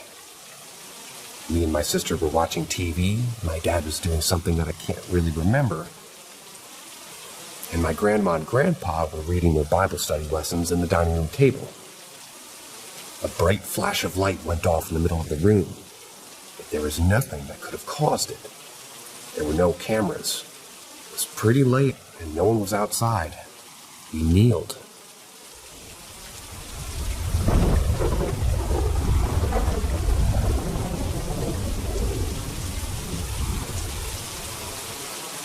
Ask Reddit 2. First off, religion. I believe people have souls, and I believe in an afterlife. Second, I've seen 3. My parents like to paint bedrooms, so when I was 10, I was sleeping in the basement living room, and I wake up after a dream and walking down the stairs is someone who isn't glowing, but is unnaturally white in clothes color, and in features like a reverse silhouette. When I blink, they're gone. I couldn't sleep the rest of the night. I think this experience was most likely a dream, but it made me believe my house was haunted for a full month. Second was while working at a spook house of all places. I was a spook actor, and while I was working in my spot waiting for customers like usual, when I see a shadowy figure peeking through my curtain, I don't know if there's another actor, or if it's a customer, or if I can even trust my eyes about what I'm seeing. So, I sneak around the other side of the curtain and they're gone. I tell the actress I'm working with, and she explained that her haunt is actually haunted. The ghost is nicknamed Jeeves, and he or she has been around there for a while. They don't tell new actors or customers as a rule. Jeeves is harmless and isn't usually seen while the haunt is running. It's not spooky or anything, and we've even learned some of their behavior. They're more active during the beginning of the season, just curiously peeking on actors. Then, they are far more elusive.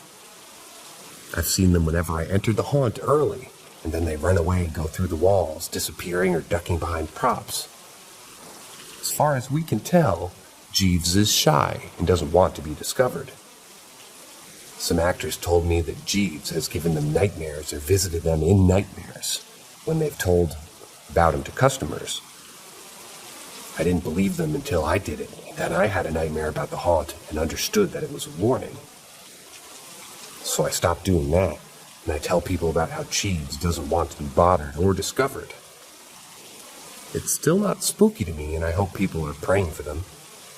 As far as I know, they died in a fire, and the haunt was built years afterwards. The other time was in the house I live in now. I woke up at 4 a.m, and without even thinking about it, looked over and locked eyes with the boy. We stared at each other for a few seconds, both with a look of, "What are you looking at?" before he faded away and I realized what happened. He appeared to be in his teens, brown hair, thick glasses, and a plaid shirt with jeans, like school clothes from the 70s. He seemed to be illuminated by a strong moonlight, even though he was inside. I doubt this last one is a dream, and I had to push back my paranoia to get to sleep even though nothing about him seemed malevolent. In fact, he seemed kind. I was just stunned to see a ghost fade away. Of the 3 ghosts I've seen, I have the most evidence of Jeeves because of multiple witnesses. And the least, probably the first one when I was 10. The boy in the clothes feels the most real to me. I think it's interesting that they all have different levels of light on them. The first one seemed to be a bright light despite being in the dark, and Jeeves was always shadowy, and the boy seemed to be in the moonlight.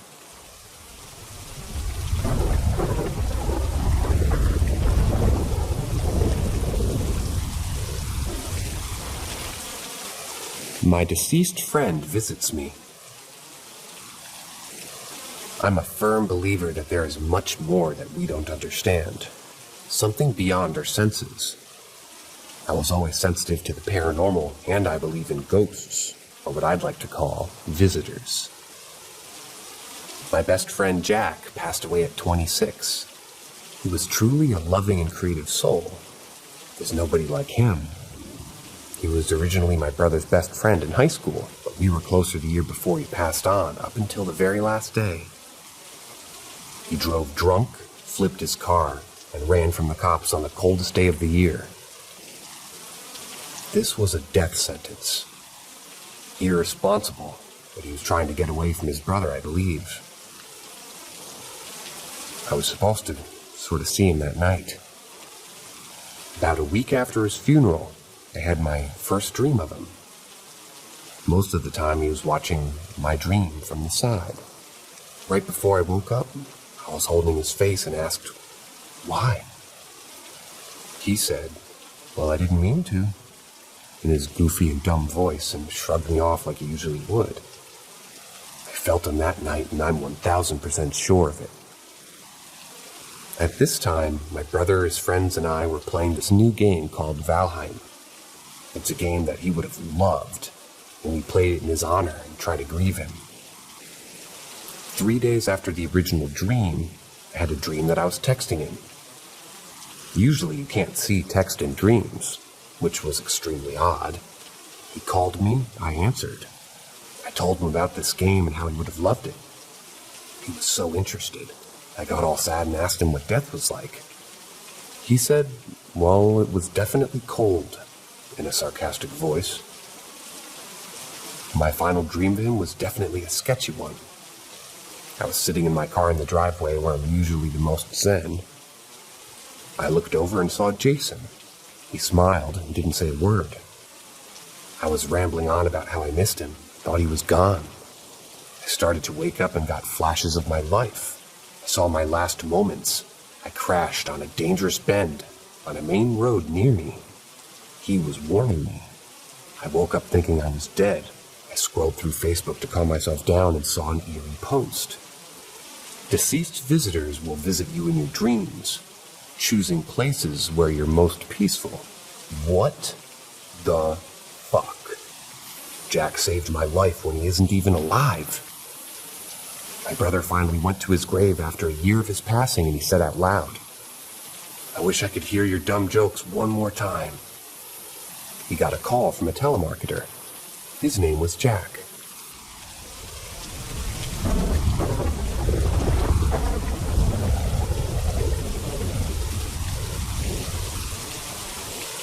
Invisible forest creature. I have a very strange walking trail encounter with an invisible two-legged very large thing while walking with my dog. Some of the trail sections had wooded areas along the side of the walking path. So most of the trail has woods on one side of the path and the park is on the other side of the trail. The wooded area isn't very large. I would guess about 300 feet by half a mile. So I don't consider it a forest, I just call it the woods. The wooded area of the park has 3 or 4 creeks, and I think only one of the creeks has some water. Most of the trees are beautiful, and normal tall trees and some of the trees here and there look like they're dead. There's always people and kids going down there to ride bikes, hang out, and whatever else they do. One day around 4 p.m. I took my female dog, Bertha, to our normal everyday walking path. We had just gotten off the car and began our walk. We were probably walking on the trail for about 5 minutes or so when I started feeling weird after a turn. Not scared or afraid. I started to feel happy and my little pain and aches had disappeared. This was very strange because I remember saying to myself inside my head, not out loud, I said, "Wow, I feel good. I feel like I'm a little kid. I feel brand new." It was only about 20 seconds of this young and playful, joyful feeling when all of a sudden, something had let go of a large bush that it was holding on to. The sound sounded like it was intertwined in the bush, like holding on and trying to hide. At the same time of the noise in the bush, Bertha turned toward the bush and started going after it. I had Bertha on a leash, and she was dragging me, almost taking me into the woods. I had to hold her back because I couldn't see what was making all that noise. I moved through another tall bush and started stepping heavy with loud thumps. I think it fell when it made it out of the bush area. The thing was only about 15 feet away from us, on the other side of the bushes, and it sounded like 2 very large horses stomping on the ground. I could see the bushes and the grass moving, but I couldn't see anything. We moved back away from the trail a few feet so I could see a clearing on the other side of the bushes to try to see this thing. I looked right where the sounds of steps were coming from and saw nothing. So I looked down on the ground and I could see where 2 feet were stepping on tall grass. I remember I said to myself in my head, "No way. That is not an invisible monster."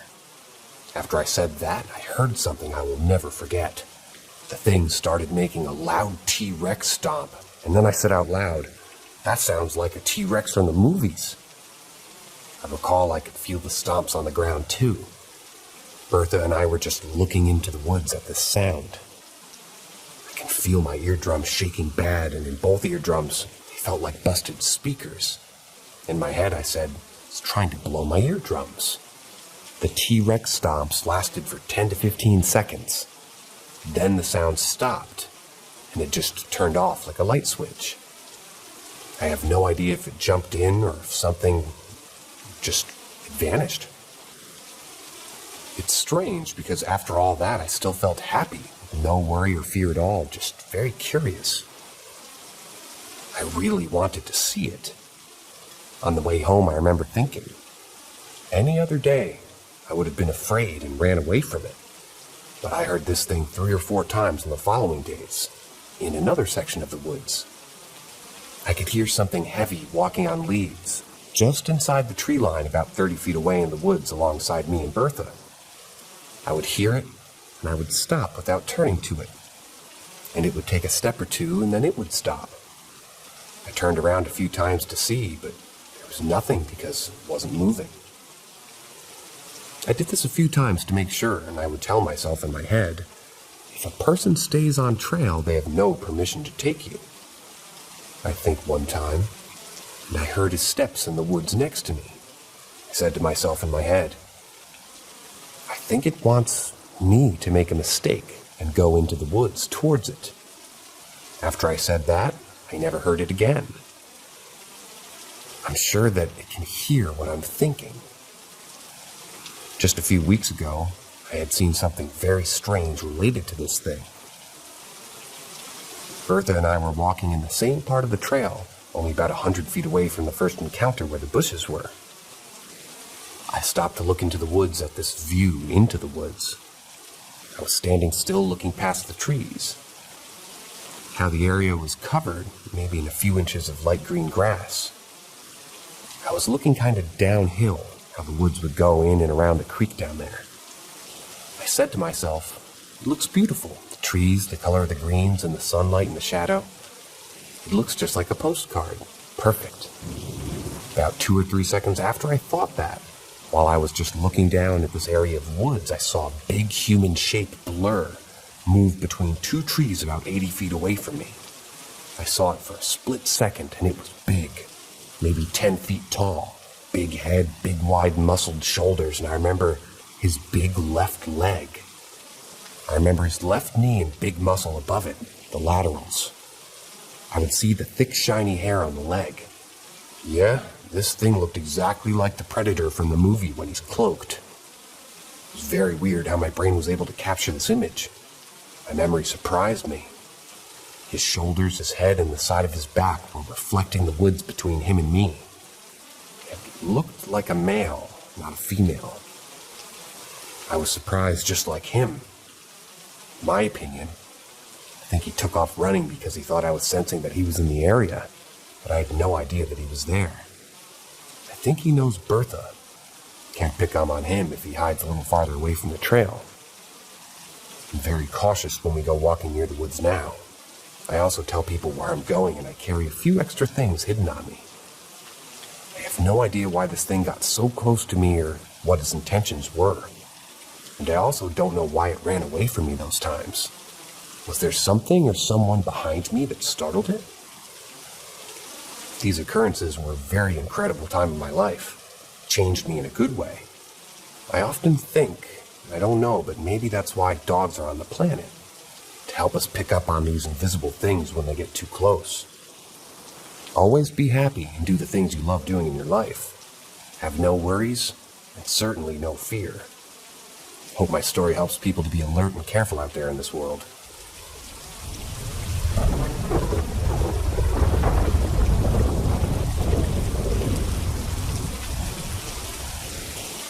The voice in the fire station. I work 24-hour shifts at a semi-busy fire department that's been around since the 1870s. We run an ambulance unit. I sleep in my own room, separated from the male firefighters. A few nights ago, a voice woke me up, clear as day beside me in the room. It was a deep, old-sounding voice. He said, "Come on, get up. It's time to get ready." It startled me out of my sleep. It was about 3 a.m. I jolted up, looked around the empty room for the voice. There was nobody there, but I decided to get out of bed and get my shoes on. The second I got my shoes on, the tones went off, calling us for a code blue. Code blue is a person in cardiac or respiratory arrest.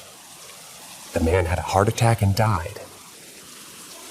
He was the first person to survive CPR and being shocked by the AED in our entire county for almost 10 years. He went home a day ago. He was 70 years old.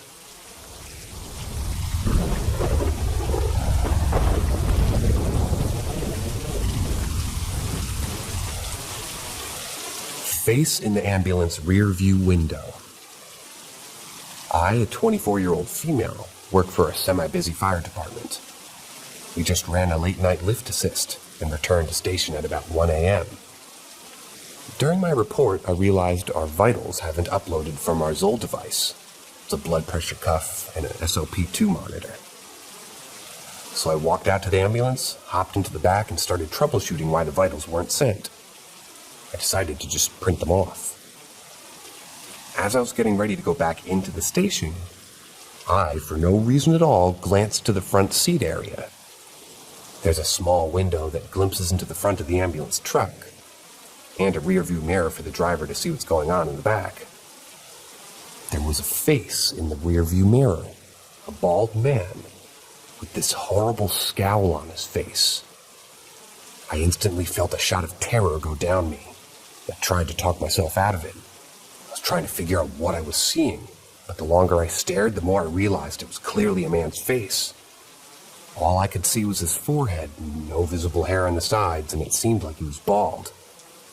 And then, his eyes. He had light wrinkles, but such a hateful look.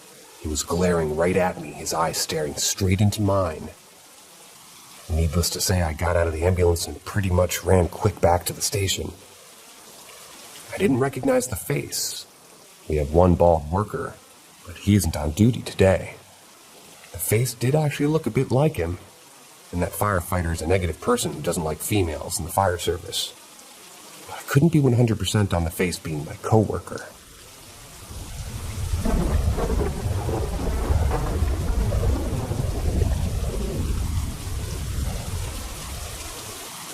Ghost encounter I had as a child. When I was young, probably around 8, I had a conversation with my grandmother. My family follows the Catholic religion, and I was talking to her about how I sometimes hear my name being called at night when it's dead quiet. She said she's experienced this too, and that they were lost souls trying to find their way to heaven, and I should pray for them so they can leave purgatory. At night, I don't remember when, but it was recently after we had the conversation, I heard a voice calling out my name, and I said a prayer. I prayed on our Father and asked God to send the soul to heaven. When I finished and laid back down, I heard a clear, crisp whisper right into my ear, and he said, "Thank you." I then heard some kind of giggling or noise of excitement, as the noise traveled out my window. The voice sounded like a child, the gender of the voice being ambiguous. I know it wasn't a dream since I remember going into my mother's room after and asking to sleep with her.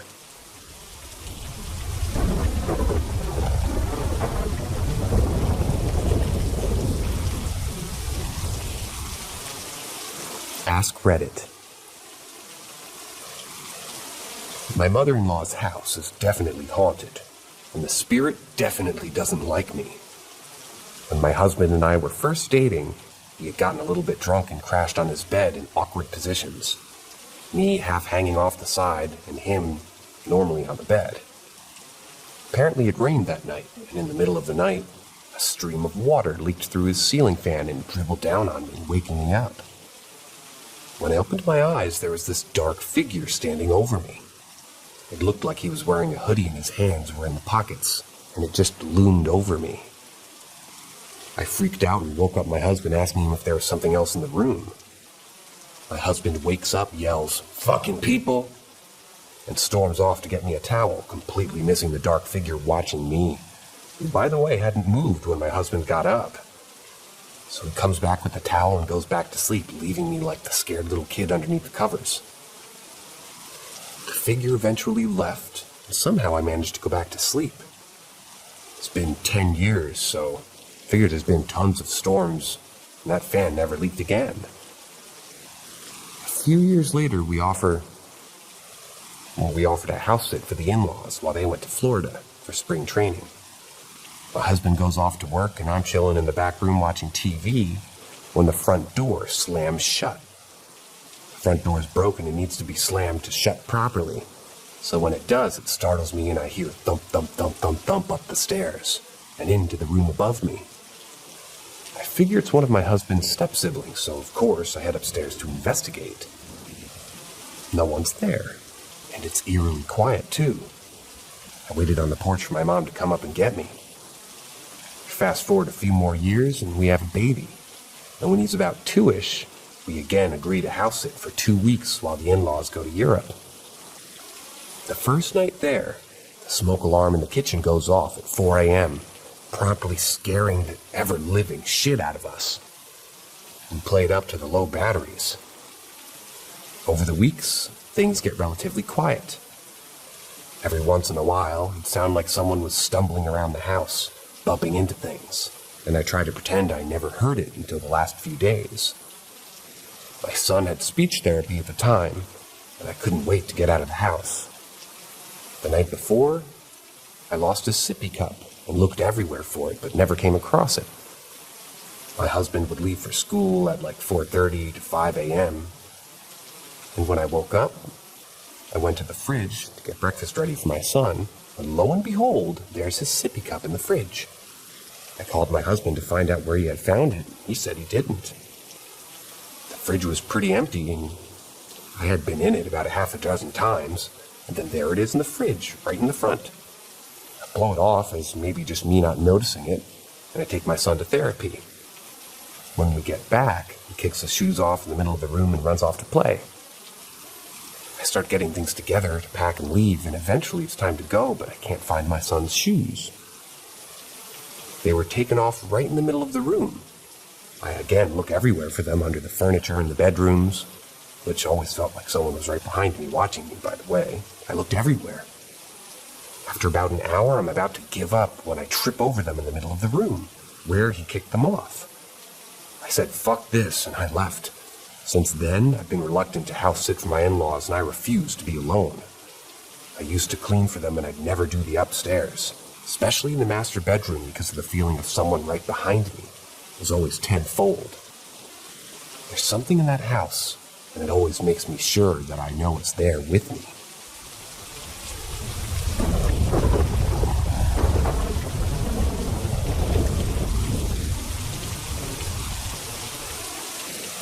There's something strange going on inside the ruins of Pontefract Castle, or more likely, with my mental health. In 1998, I was an 8-year-old boy on a school trip to the ruins of Pontefract Castle. I'd always lived locally. In fact, I can trace my ancestry back many hundreds of years in the Pontefract area. But as you can imagine, in a popular destination for school trips due to the low cost and rich history of what's left of the castle and its surrounding area. Indeed, I had my christening at the old church that survived the destruction of the castle, presumably spared due to religious difference. Sorry for the background, I have a tendency to say more than I need to, but on to the story and the strange position I currently find myself in present day. So we arrived, and we were at the castle, one evening after school, eagerly anticipating sort of a grand tour of the grounds, or more particularly, in fact, our promised descent into the dungeons.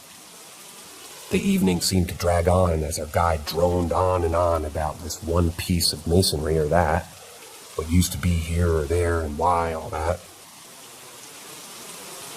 Finally, we came to what we'd all been waiting for, the descent. I should say that it was only a small group of us who ended up going down, perhaps about a third of our overall number, as many, quite understandably, didn't feel up to going down those steps into the utter darkness. I mean, we were 7 or 8 years old, and I was scared myself, but excitedly so. So down we go, our teacher leading the way with torch in hand, and surely enough, it was a dungeon all right. As dank and dismal as it gets, giant cobwebs in every corner, and just a damp and unnerving place to be, very creepy. Further down we ventured until we reached some kind of plaque detailing what the place was, how it was used, etc. All very interesting stuff, the teacher reading it out loud as the hairs on the back of our necks stood up. So we had a Potter around, jumping at shadows, some of the boys playing tricks trying to spook each other, as you do. Nothing really out of the ordinary. Our teacher announced from down one of the pathways, 5 more minutes, lads. Then we're off back up. So me and one of our classmates were just looking at some medieval graffiti left by the original and unfortunate occupants of the dungeon. Barely legible stuff, to be honest. I can't remember what it said. It was shortly after this that things took a decided turn for the worse. Me and my classmate had gone down one of the pathways alone, and he dared me to go deep into what can only be described as a pitch-black abyss. Me, wanting to be the big man, went ahead to prove I had the stones. And then, I wish I had something dramatic to tell you. An encounter of the paranormal or some such, but no. I should add that I don't believe in ghosts. There's no proof available that I would even consider concrete, and I think that's a fair position to hold. But what happened was nothing. Walking into the darkness is the last thing I remember. I'd collapsed in the tunnel, later being brought around back to consciousness above ground by concerned teachers. An ambulance was called, and I was given a once-over and later the all-clear. My grandfather came to collect me and just drove me home. It was the night it started, the craziest vivid dreams, flashbacks almost. Going underground, the cobwebs, the creepiness. I was reliving the descent in my dreams. And this is where things get creepy. In my dreams, I saw a figure, a hooded figure, in a monkish habit. Just glimpses of it. There one minute, then not, walking across the grounds, turning around here and there, then suddenly giant fucking monks stood right in front of me, jolting me awake at night. This carried on about a week and a half. Nightmares in the truest sense, recurring, always the same, Pontefract Castle, darkness, and an apparition. Can you use that word in the context of a dream? An apparition of this very unnerving hooded figure. Honestly, catching sight of it would have had me shitting myself. It didn't feel like it was a good-natured thing. It felt bad, wrong, dark. I told my family, and while they felt bad for me, it was just a nightmare. Which is fair enough, I suppose. Children do have nightmares, right? And once again, I wish I had something more dramatic to tell you, but the dreams, they just stopped. After recurring for over a week and leaving me petrified, they just stopped. Mercifully so, I must be said. And that was it.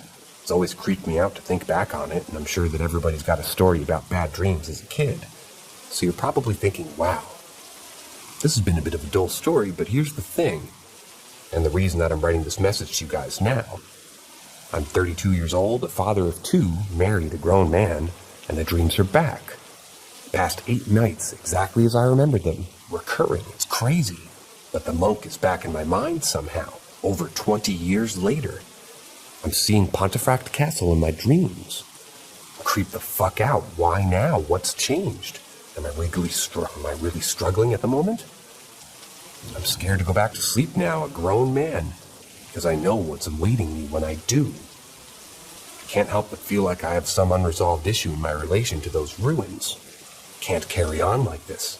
I have a job to hold down and a young family to look after. I feel like I need to go back. I feel it in my bones that I need to go back. Something about that place that's affected me in some way that sat dormant within my mind for a long time. Perhaps if I face the subject of my dreams, go looking for answers, and maybe I can find some kind of resolution. Again, I don't believe in ghosts or the paranormal. These are surely just dreams, but why? Have any of you heard of anything similar to the situation before? I'm just looking for advice. I feel like a bloody lunatic at this point. I don't understand the relevance of the monk figure. I could deal with dreaming about the castle. It's just some ruins. But it's the bloody monk that's giving me the shits. I find myself jumping at shadows all the time. I've always been so rational and level-headed, but now I'm seriously considering almost laughably possibly just being totally haunted.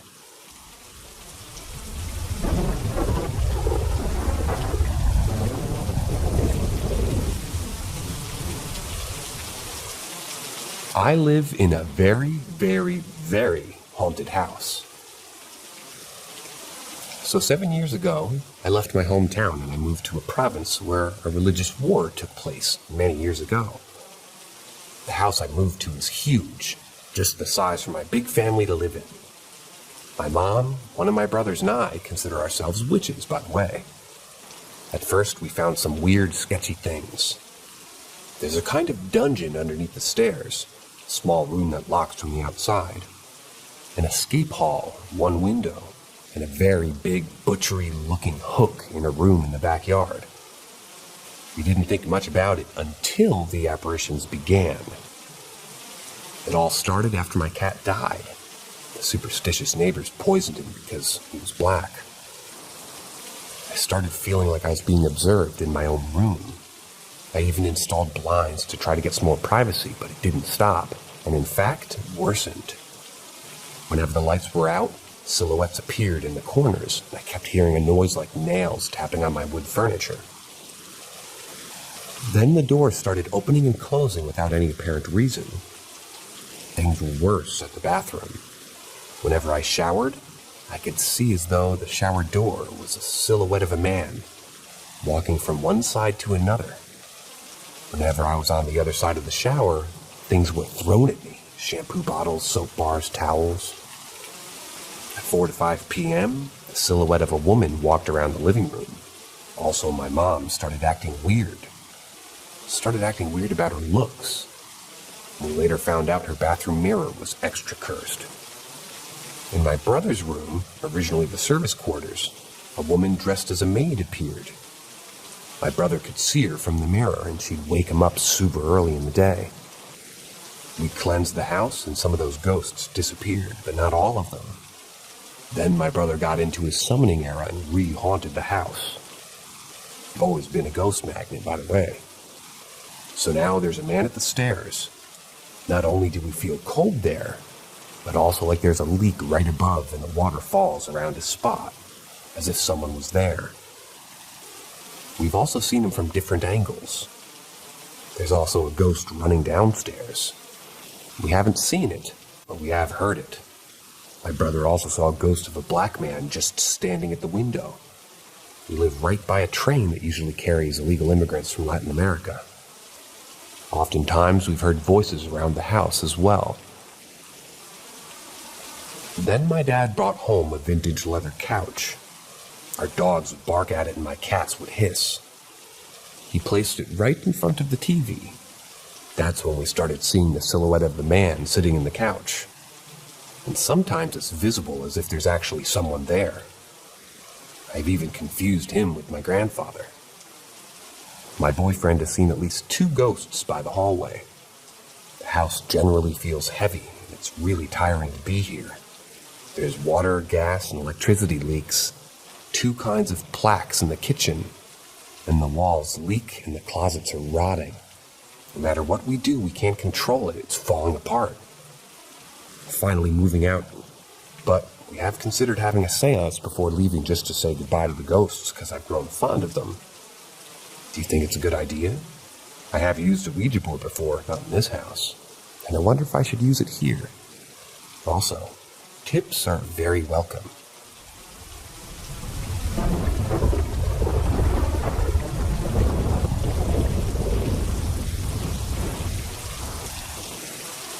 Can anybody tell me what this is?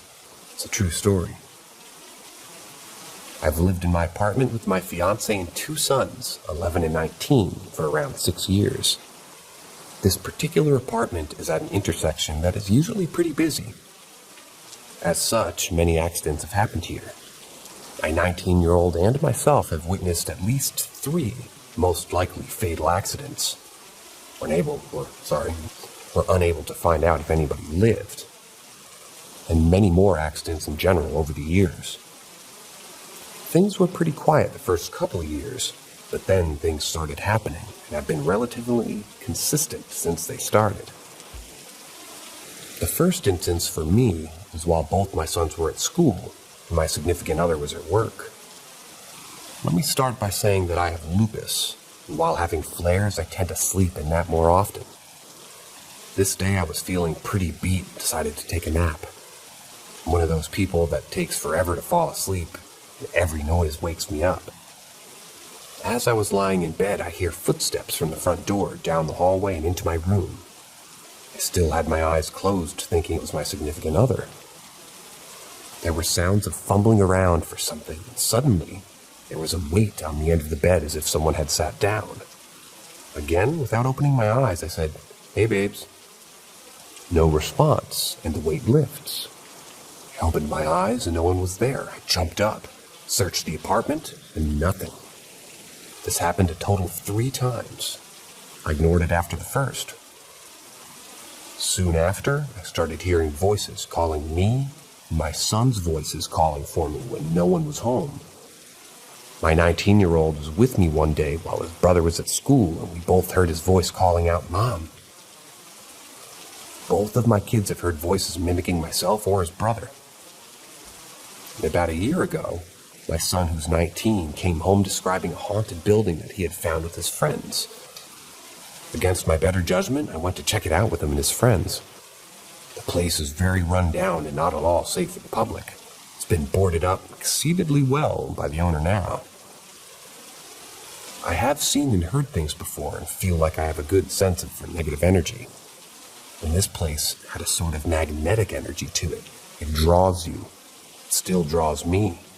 The first floor was creepy, but the basement felt like a whole different world, split into many different rooms. The worst of which was a room with a deep pool of water in it. While we were in this room, a smoke appeared near my face. I thought it was cigarette smoke, and I told my son and his friends to put out their cigarettes, but they weren't smoking.